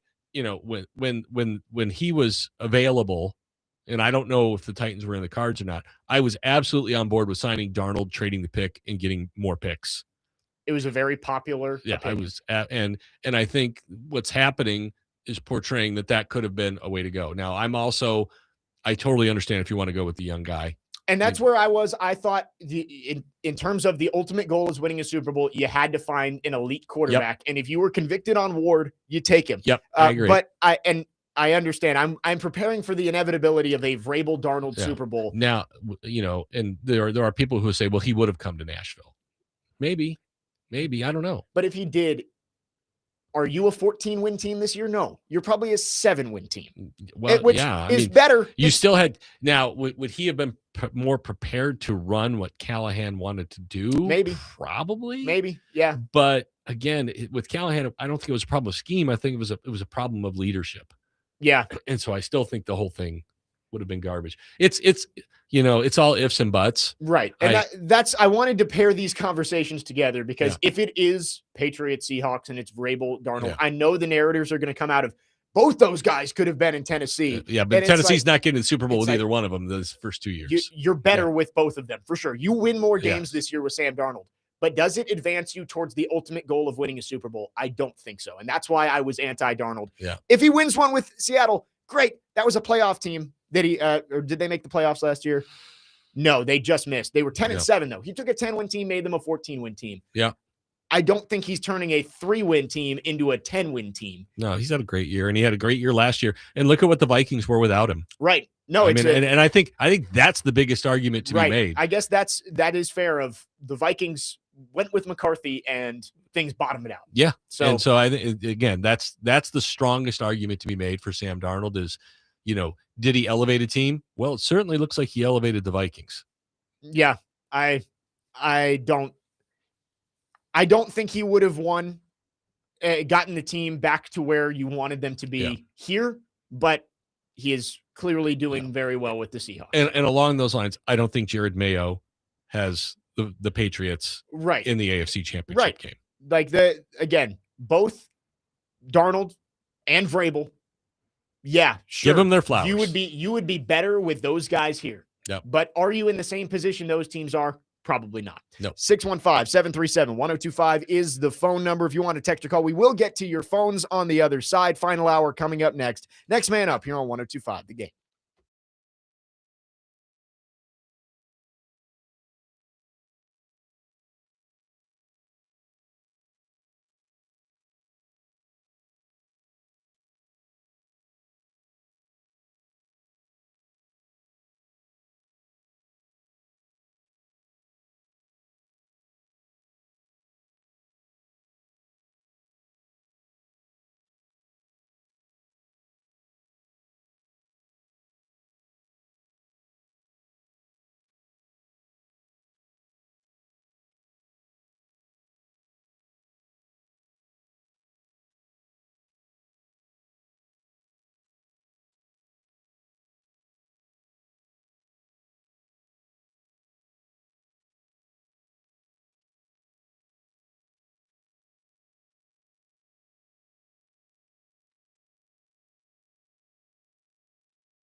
Final hour, next man up, 102.5 The Game. Jake Lyman, Corey Curtis from News 2, Parker Kelly broadcasting from the Busy Bee Plumbing, Heating, and Air Conditioning Game Nashville Studios, home of the $99 yearly Beehive membership, where the buzz is always about great service. Big week for the Titans. Robert Saleh going to be the next head coach here in Nashville. And the report this morning is that Brian Daboll, if he is not the head coach of the Buffalo Bills, he will be the offensive coordinator here for the Titans. So a couple of big moves coming. We will see what happens up there with the Bills in relation to Brian Daboll. But let's start hour number 3 by going to our phone lines, driven by WilsonCountyHyundai.com. Adam in Portland has called in. Adam, thanks for calling. Thanks for waiting. Go ahead. Well, I heard you talk a little bit about Levis, and I know it's revisionist history with everybody, but I'm just curious, because I thought he was the dumbest quarterback ever, and then I realized how bad our coach was, and I'm like, no, we had the dumbest coach ever. And so I always look at I call Brian Callahan Urban Meyer, except not sleazy. And so so if you would have kept Urban Meyer for a year and a half in Jacksonville, how far behind do you think Trevor Lawrence would be? He'd be done. Because that's right. So like that's what I'm thinking in my head. I'm like, it just takes a coach sitting in place right there to ruin a guy. So they got rid of him. I mean, think of everything Cam had to endure this year. Just give him a stable coach. It doesn't have to be McVay. It doesn't. We just need somebody who wasn't goofy and not prepared and not. I don't know, dude. I just think Urban Meyer. I think we had Urban Meyer for a year and a half. That's what it felt like. Well, I think, I've talked about the failure of leadership. I also thought you had a guy jamming a square peg into a round hole. He wanted a gunslinger to be a surgeon. All right. And really, there's some similarities with Cam Ward as well, and you were asking him to be something that he wasn't. Will needs to be play action, load the cannon, and go. And he needs some time. And I know there's a lot of people who want Will gone. I would bring him back, coach him up. We've had this conversation. We don't need to open that jar again. I'm fully out on him coming back. Well, I am all about accumulating assets. And if you can get him out there in the preseason and he looks good, he is an asset or a quality backup. And I mean, for his rookie contract, I look, there's no argument who the starter is. I know we had this argument. There's no argument. I understand that, but it's again, I always go back to it. The worst thing a backup quarterback can be is a distraction. You say he won't be a distraction. I think he is because of what, his mayonnaise smells bad? He was viewed as a possible franchise quarterback. Yeah, he was. Here. He was drafted in the second round and failed. I don't think he wants to be here anymore either. Well, that's fine. But you know what? He's under contract. And your job as a GM is to optimize your roster, optimize the value that you have. And right now he has no value. If he comes out and he plays well, he has value. So ideally, you bring him back, he plays great in the preseason, and you can trade him and you can get something for him, or he can be your backup. Because you don't have one of those right now. I think you have to go sign a backup. That you've got to go get somebody. Well, is that guy a distraction then? You paid him. You brought in Mariota. But he was a starter in this league. You bring in a backup who comes into the building knowing that he was always going to be the backup. Will Levis, when he entered the league, expected to be the starting quarterback for a long time for this team. And no one has that expectation anymore. No one. I agree, but there's no one in the world who expects Will Levis to be the starting quarterback for the Tennessee Titans again. No one. I wouldn't say no one. Okay. Will's mom. There are fans out here who would be very quick to turn on Cam Ward. Well, there's fans who are always quick to turn on anyone, but he's not I think he's a distraction. I think having him in that room, there's a reason he didn't come back this year. He was not in the building even when he was healthy. Yeah. That screams California. That screams to me that they told him, hey, you go get healthy. You can work out there. We're going to find a place to trade you. Well, I also think that they basically just said, we don't need you. Right. And I just don't see why they would flip and say, yeah, come back, be our backup quarterback. Because I watched Brandon Allen. Get somebody better than Brandon Allen for sure. And I know what his contract is. And again, I want him to be worth something when I trade him. I don't want to take him for a swap of 7th-round picks. Yeah, and I guess I used a 2nd-round pick on him. I want something back. Who knows what his value is? We'll see. You know what I know? It'll be a lot better if he plays and plays well. But what if he doesn't play well? Well, then he's worth just as little as he is now. I guess that's true. My favorite guy, and this is my Hokie bias coming out, guy who signed to play for Robert Saleh at the beginning of last year, Tyrod Taylor. Oh, my God. I covered Tyrod in high school, and I like Tyrod. I love Tyrod Taylor. And I just think that's Tyrod that's too, a veteran guy who's been around the block. How many games did he win with the Giants this year? I don't care. Or the Jets? We're not signing him to win games. Well, then what are you signing him for? To be a mentor to Cam Ward. He doesn't need a mentor. He's a capable backup. He's not a capable backup. How many games are any team across the NFL winning with their backup quarterback? Well, we're going to find out if the Broncos can do it with Jared That's Stidham. what I'm saying, though. It's like you don't There were people to clamoring for Davis Mills to come in for C.J. Stroud because Davis Mills won some games. Tyrod Taylor is 29-31-1 in his NFL career as a quarterback. How? He took the Bills to the playoffs. Or the Bills took him to the playoffs.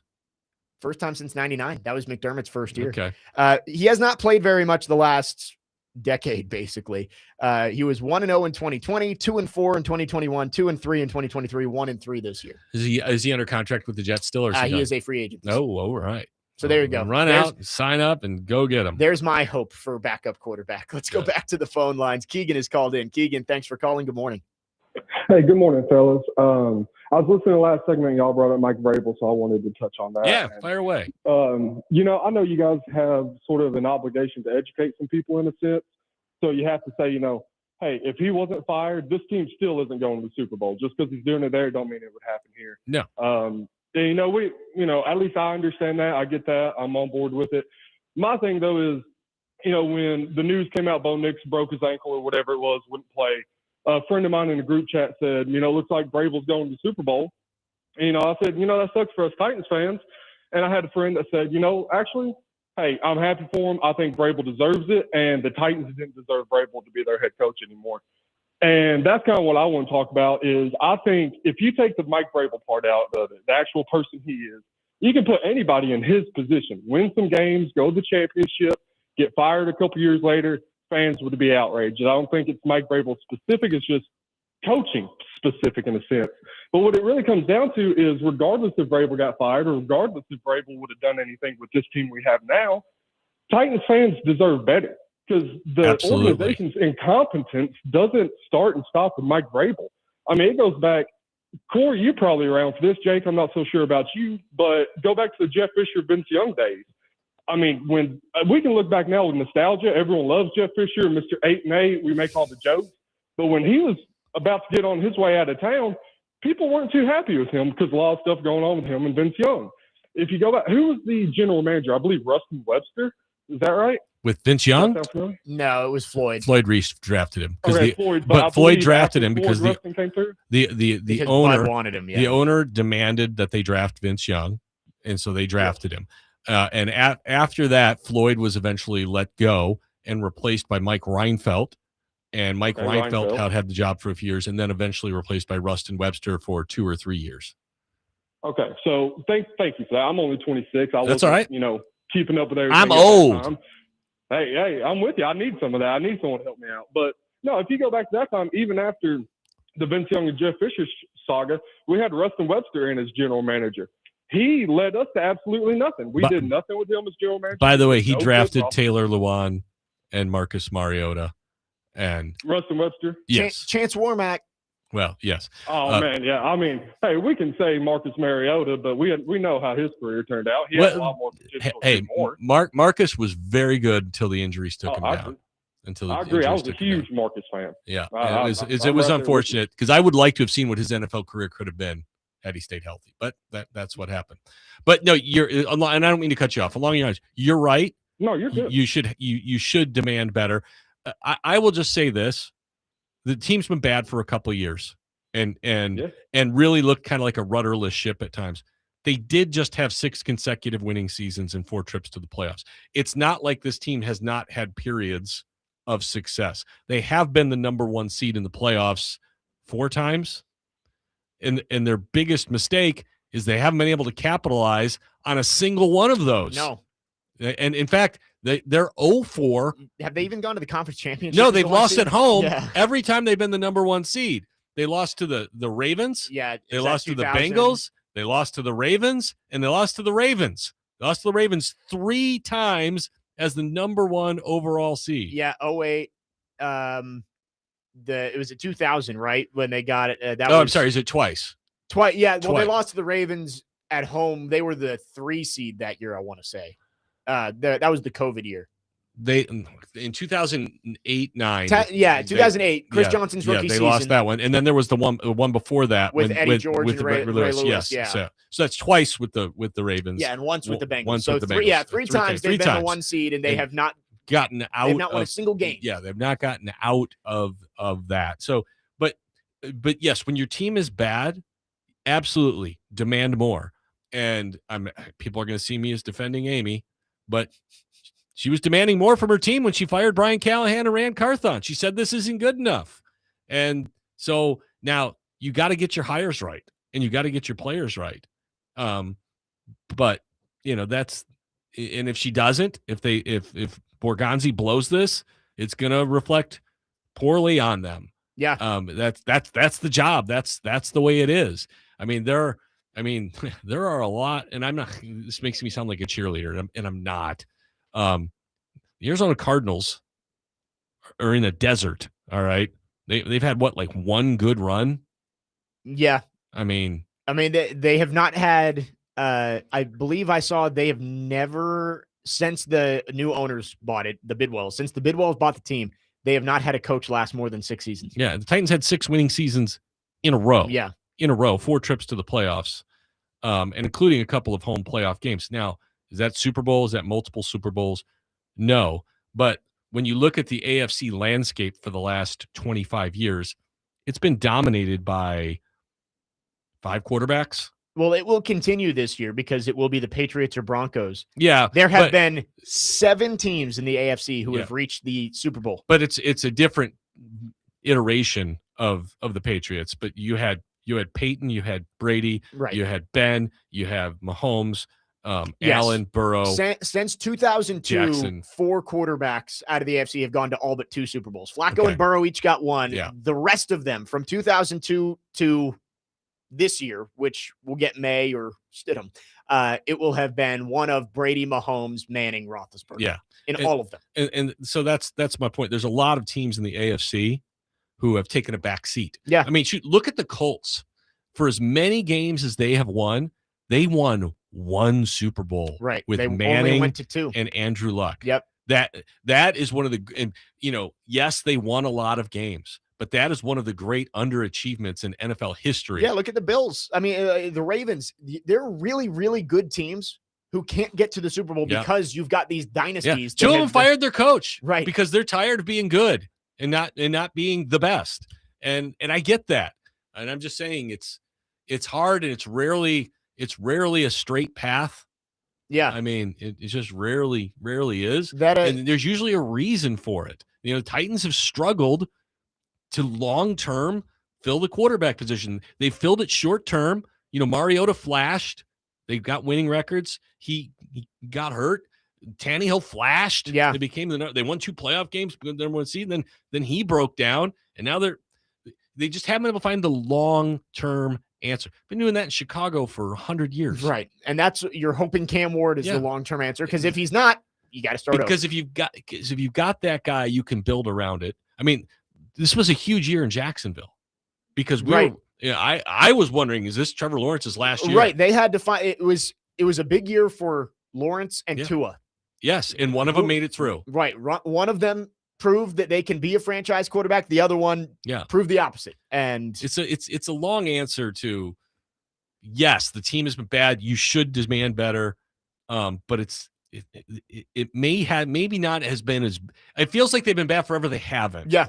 They haven't. It's the AFC. And I keep saying it, like, over half of the AFC has not been to the Super Bowl since that 2002 Super Bowl. And that's the cutoff line. That Raiders-Bucks Super Bowl is the one I go back to.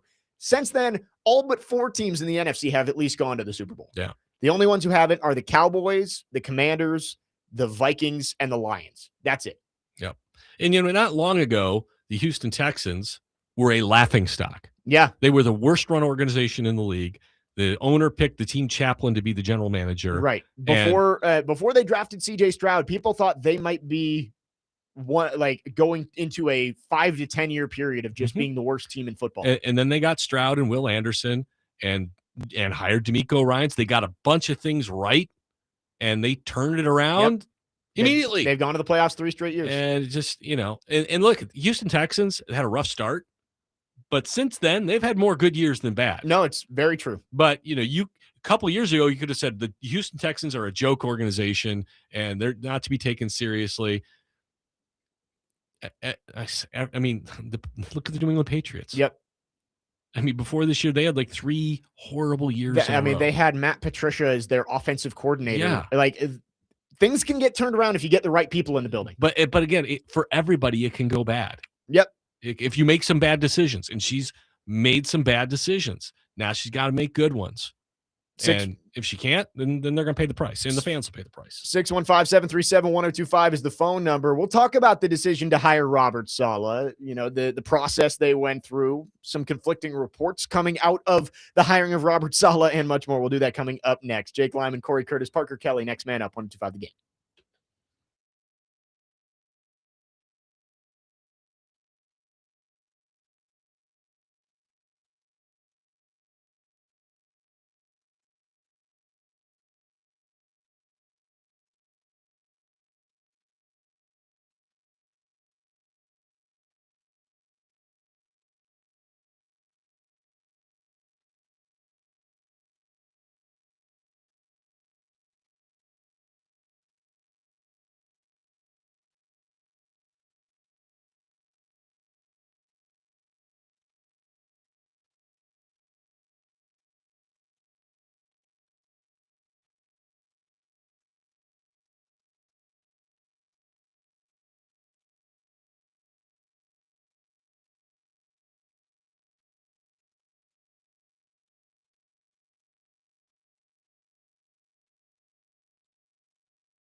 Next man up, 102.5 The Game, Jake Lyman, Cory Curtis, Parker Kelly with you.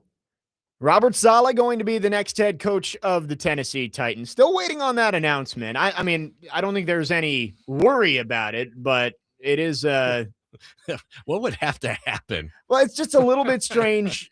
I know, like, the Harbaugh one took a while for them to iron out the details. Supposedly, it almost fell apart. Kevin Stefanski, from the time it was reported to the time they announced it, was like 5 minutes. Yeah. So it's a little strange. We're coming up on 36 hours that it's been out there, and he has not been announced. Why do you think Stefanski sprinted to that job? I don't know. The Falcons' job never looked that attractive to me. Well, they've got a good roster, but he's been with a team that has a decent roster and terrible quarterback play. Maybe he believes in Michael Penix. I don't know. He's just comfortable in his situation. Right. I don't know. Don't want things to change too much. But I know how to handle this. He hasn't been announced yet, but the Titans did move very quickly in hiring him. We talked about it to start the show. It went from virtual interview Sunday to, scrap that, just come here, and boom, you've got the job. And the reporting coming out, Albert Breer always does a very good job of detailing these coaching searches and these hirings. And the report initially, TD and ESPN put it out that ownership pushed Mike Borgonzi towards Robert Saleh. Yeah. That was since clarified. That TD was the only one who wrote that, correct? Right. Yes, okay. He put that in his article and then put clarity out saying that it was eventually Mike Borgonzi's decision. She may have, and this is me speaking, she may have said, I really like him. Right. But the decision was his. The report from Albert Breer is the ownership group spent most of the interview with Robert Saleh. They talked through the Cam Ward plan. They went to the cafeteria. They talked for another hour and a half. And then Borgonzi, Brinker, and ownership went into a room. Mm-hmm. Mike Borgonzi made the recommendation to hire Robert Saleh, and they did it. And then they FaceTimed Jeffrey Simmons and Cam Ward after that. Okay. I understand connecting the dots of Amy Adams Strunk was reported to not want to be embarrassed by this hire. Yeah. Did not want people coming after her and being, vilified in the media for the hire. The fans really did not want Matt Nagy. You can connect the dots that maybe she said, you can't hire Matt Nagy.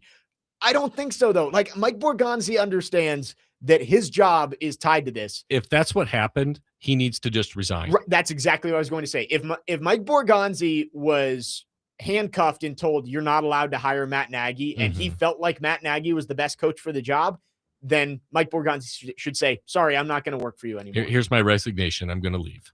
And I agree, because that's ridiculous. Mike Borgonzi knows GMs don't get second chances. This is his, for the most part. There's an old saying that if you react to the fans, you're going to be sitting with them. You'll be sitting with them. Yep. And that is 100% true. We don't know. We don't know. The teams don't know. Okay. Everybody, is guessing. All right. Their guesses are more educated than our guesses. Right. They have access to more information, more interviews. But, with all these coaches, with all these quarterbacks, you're always guessing. But again, they have spent millions of dollars on this process. They have spent many, many hours on this process because some fans are outraged on Twitter and on talk radio. That is not a reason to make a decision. Yeah. And if it is your reason for making a decision, you need to not be making those decisions anymore. You need to step away for someone else. Yeah. If you went through the process of interviewing 16 people, and you can throw John Harbaugh in there as someone they considered, and you get down to the final two and you make your decision based off popularity, what are the fans going to think? Yeah. And clearly you're making the wrong decision before you even do it. But Robert Saleh is the hire for the Titans. I want to ask you a question here, Cory, because we talk a lot about timelines and the blame game that has been running rampant around St. Thomas Sports Park. All right, well, first it was John Robinson's fault, then Mike Vrabel, so on and so forth. Sure. Do you think that it's the same timeline now? Borgonzi hired his guy in Saleh. Borgonzi drafted Ward. Do you think those three are on the same timeline? And if it's, hey, one of them fails, they all fail, and you clean house? Well, I mean, I think ultimately, Borgo drafted and hired. So I think it starts with him. Right. I think he is on the hot seat with Cam Ward for sure. Like that, they are together in that. If Cam Ward fails, Mike Borgonzi's out the door. Now, the thing I wonder with Saleh, you're giving him a 5-year deal, so he's going to get some money, and they're still paying Callahan, for a while. So I don't know that they want to go through this again. They're still paying Rand and J-Rob too. I just wonder how much, like, John Harbaugh would have a way longer leash than Robert Saleh. Yeah. So, like, say first 2 years, you're like 6-11, 6-11. Are you good? Are you good after 2 years? I said yesterday the expectation for this year needs to be 6 to 8 wins. But I think the expectation is that by 2027, you're a playoff contender. Yeah. I think that should be the expectation, right? And I get what you're saying, though, of Saleh didn't draft Ward. No. Do you give him a pass and say, let him get his guy? No. No, he does. Look, he's 20 and 36 as right, a head and coach. that's what I'm thinking too. Is like, hey, we can't do this revolving door of first it's his fault, then it's his fault. Like, I think you have to look at this group as, hey, this is our 3 that we're going with. It's Borgonzi, it's Saleh, it's Ward. And if it doesn't work out with this group, we're starting from scratch. Well, look, with Borgo, you've got some proof of concept that he drafted some good players this year. You've got some proof of concept with Cam Ward. You certainly have more proof of concept with Cam Ward than you did with Will Levis when you handed him the keys. Right? Yeah. I mean, you did. And so you feel more secure in that situation, especially the way you finished the season. Yeah. And so I don't think there's as much question there. Like we're like, this year's all about finding out about Will Levis. Is he a starting quarterback or not? I don't think anybody went into that saying he is the team's quarterback for the next 10 years. It was, we're going to find out if he's the quarterback. Yeah. You just, let's take a shot. Let's see. And you found out he wasn't. Okay. I don't think we're looking at that this way. It's, hey, he's the guy. You better make it work. Yeah. No, I agree. You pick a guy first overall. It's not just wait and see. Yeah. Maybe he turns out to be the guy. Maybe he's not. Like they're banking everything on Cam Ward being the guy. By the way, as for how popular the pick is, I did post a poll on Twitter yesterday, or Monday night when he got the job, and I simply asked, "How do you feel about it? Love it, fine with it, hate it." 49% love it. Now this is Twitter, which is a different space. Right. But half the people love this hire. I don't understand that point of view, but, the fans clearly love it. 44% were fine with it. So 93% are at least good with the hire. So it's only 7% hate it. He's got a very small minority to win over here. Yeah. So he comes in, not facing a lot of angst from the fan base, apparently, whatever that means. I think the fan base, for the most part, supported it because it wasn't Matt Nagy. Well, yeah, and he reminds them of Rabel. Right. This is the type of hire I think we expected all along. The leader of men. Like the guy who you don't have to worry about when they post the training camp speeches to the whole team of people laughing at the coach and, making stepbrothers mashups with Brian Callahan like they did last year. Robert Saleh is going to command a room when he stands in front of it. He walks in, who's in charge. It's about the offensive coordinator hire. And again, we are seeing reports, Diana Rossini reporting this morning that if Brian Daboll is not the head coach of the Bills, he will be the offensive coordinator for the Titans. And we can talk a little bit more about that on the other side. We got a couple more segments on this Wednesday. Jake Lyman, Cory Curtis, Parker Kelly. Next man up, 102.5 The Game.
Next man up, 102.5 The Game. Jake Lyman, Cory Curtis, Parker Kelly with you. Two more segments on this Wednesday. Chase and Big Joe are coming up at the top of the hour. Again, news this morning. We talked as soon as Robert Saleh was hired that, hey, just as important as hiring the head coach is who is going to be Cam Ward's guy as the offensive coordinator. The hope was it was Mike McDaniel. He was, I guess, tentatively swooped up off the market last night by the Chargers. If he does not get a head coaching job, he will be the offensive coordinator in LA. And the Titans seemingly doing the same thing today with Brian Daboll. Daboll is a candidate for the Buffalo Bills head coaching job, maybe trying to recapture some of the magic he had in Josh Allen's early years before Daboll got the Giants head coaching job. But if he does not go back to Buffalo, he will be the Titans offensive coordinator, according to reports from Diana Rossini. So, yep.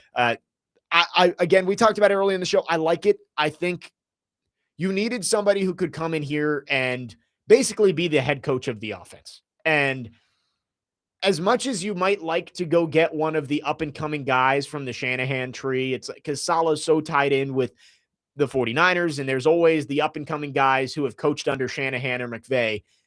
Maybe that's the succession plan that Saleh talked about of if we lose our coordinator, they can step in.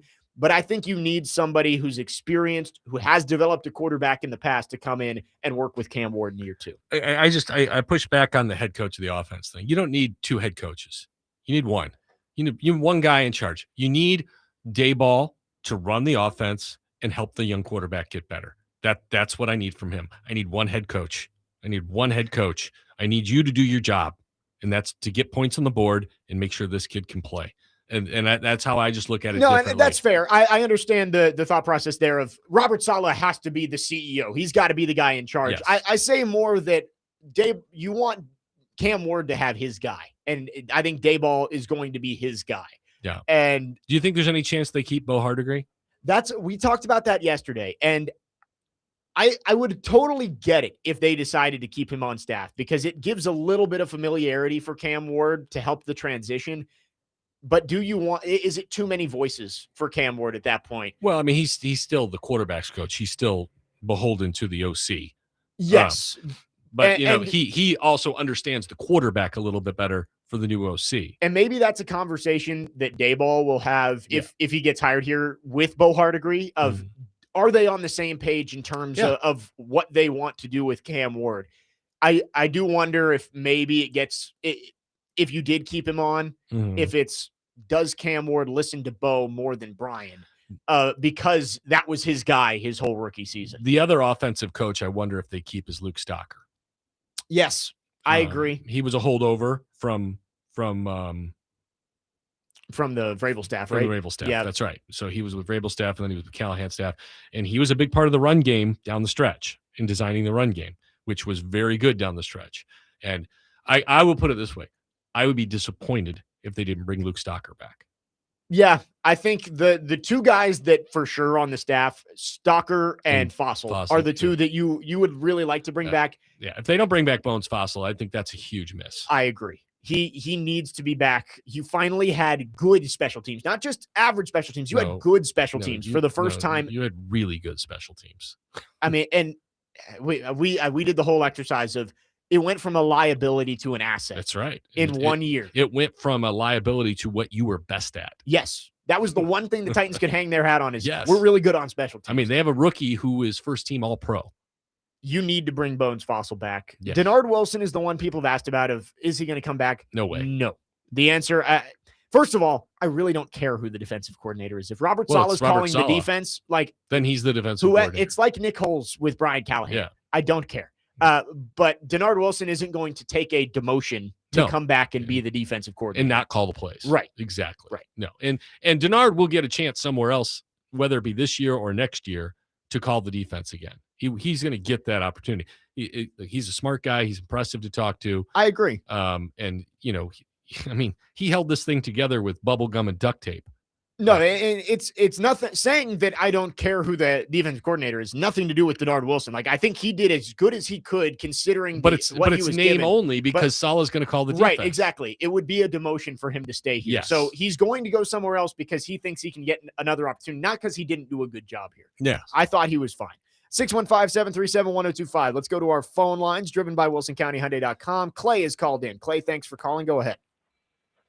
Hey, Jake, how you doing? Doing great.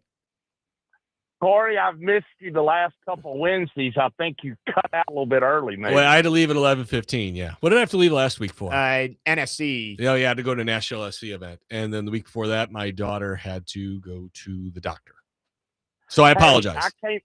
I came in on the tail end of the conversation.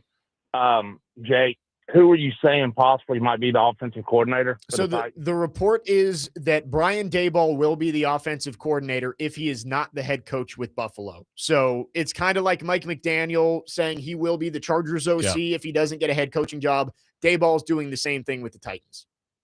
Big Joe and Chase like this hire. What do y'all think about it? I think everybody likes this hire. It just makes a whole lot of sense. It's a guy who you credit him with a lot of the progress Josh Allen made early on in his career.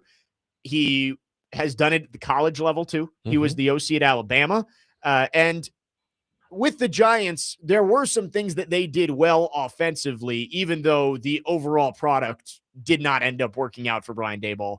I think he's a much better OC than he is a head coach. Well, and that's what we always say. Some guys are good coordinators. Some guys are good position coaches. Some guys are good head coaches. And some guys are capable to cross over and be good at more than one. Those are the truly special guys.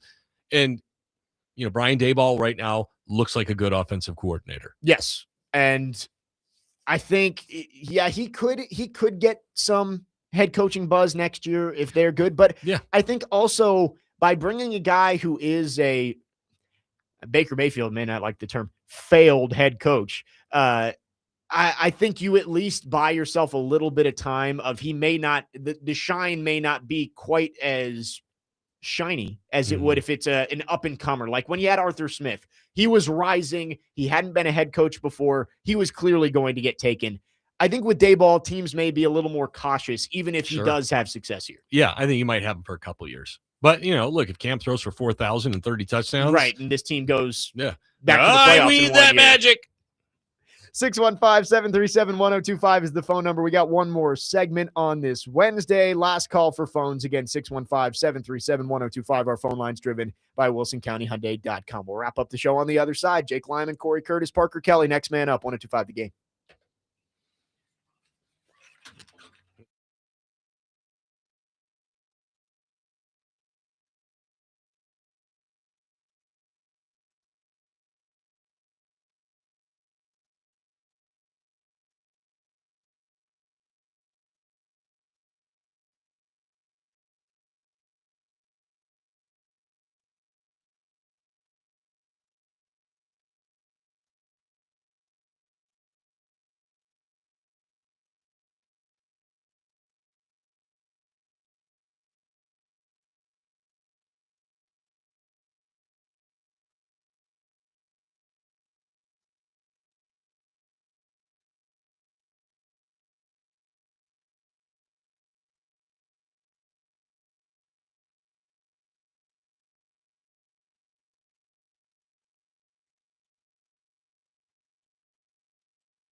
Ted Lasso. Yeah. When is the new season coming out? I know they've been filming it. I'm looking forward to it.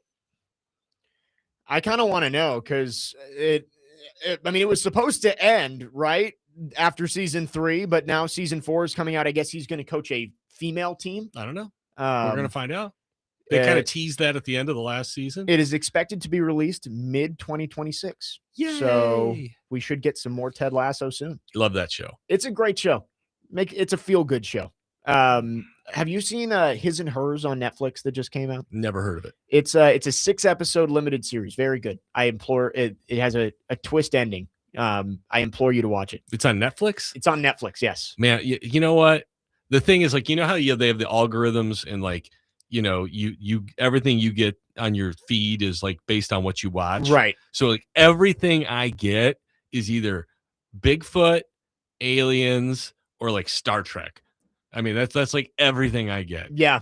I'm getting big in on, like, murder mystery shows, and this is one of those. It just came out with Tessa Thompson and I'm blanking on the John Bernthal. I have no idea who either of those people are. You don't know who John Bernthal is? Who is he? The Punisher? Oh, okay. He was the guy from Walking Dead. Yes. Yeah. Okay. Yeah. I didn't know his name. Yeah. I'll tell you what I have been watching is I recently got Paramount, and I've been watching Picard and Star Trek Strange New World, which I think are both done, but I found them both to be outstanding. Okay. I think I have Paramount Plus. Yeah.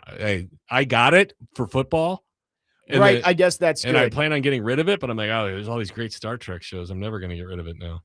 Trevor says, just finished His and Hers last night. What should I watch next? If you haven't seen All Her Fault on Peacock, that one's good too. Kind of a similar vibe. And again, never heard of it. Yeah. Again, kind of murder mystery-ish. So did you watch, okay, this is a Netflix show. I think I brought it up to, was it Struck by Lightning? This is the story of Andrew Garfield. Oh. Death by Lightning? Yeah, that sounds right. I haven't seen it, but I've heard of it. Oh, it's 4 parts. It's outstanding. Okay. It's outstanding. So that would be my next recommendation to anybody to watch if you haven't seen it. There you go. Couple of TV recommendations here towards the end of the show. 615-737-1025. If you want to text or call. Again, last call for phones. We got a few more minutes with you. Titans hiring Robert Saleh, and it looks like Brian Daboll, barring him getting the Buffalo job, going to be the offensive coordinator. I mean, overall thoughts, I think this is a good start. This is what the Titans needed. You needed competency at the top of your coaching staff, guys who have done it before. They aren't learning on the job. Mm-hmm. You're going to get 2 guys with plenty of experience. And if you keep Bones Fossil, there you go. That's your 3 guys running the show in all 3 phases. That'd be pretty good. I feel really good about that. And then you turn your attention to who are the players going to be. Yeah. And finishing that out. Absolutely. I agree. I mean, look, he still has to prove himself as a head coach. There's no question about that. But you like the people under him, which is, who was his OC? Mike LaFleur? Yeah, so it was Mike LaFleur for the first 2 years, and then Rodgers brought Nathaniel Hackett that was for really the good. last 2. Yeah, so I mean that didn't work out for him, and Mike LaFleur was very unproven. Yes, when he brought him in, and then you had an unproven quarterback. It was a bad combination. And then you had Nathaniel Hackett, who has proven to be just an abysmal coach. Been really bad. Yeah. If his time in Denver didn't prove it to you. And it happened so fast. Like game 1, everybody's like, does this guy know what he's doing? He's kind of Matt Gase. Remember Matt Gase? Adam Gase. Adam Gase, yeah. Adam Gase, because he was Peyton Manning's OC. He was a genius. Both have somehow found their way to the Jets at some point. Yes, they did. And they both had the same. So this makes more sense than that, I guess is the way to put it. And again, if you have Bones Fossil, you have an elite special teams coach. You immediately know that the guys who are at the top of your coaching structure know what they're doing. Yes. And that is a big change. You're not wondering, how is this going to go? Right.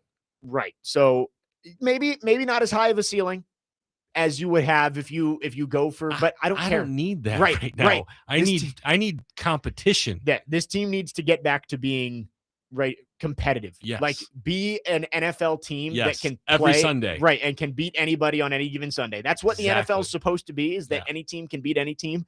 You weren't that for the last 2 years. I mean, you look at the Carolina Panthers.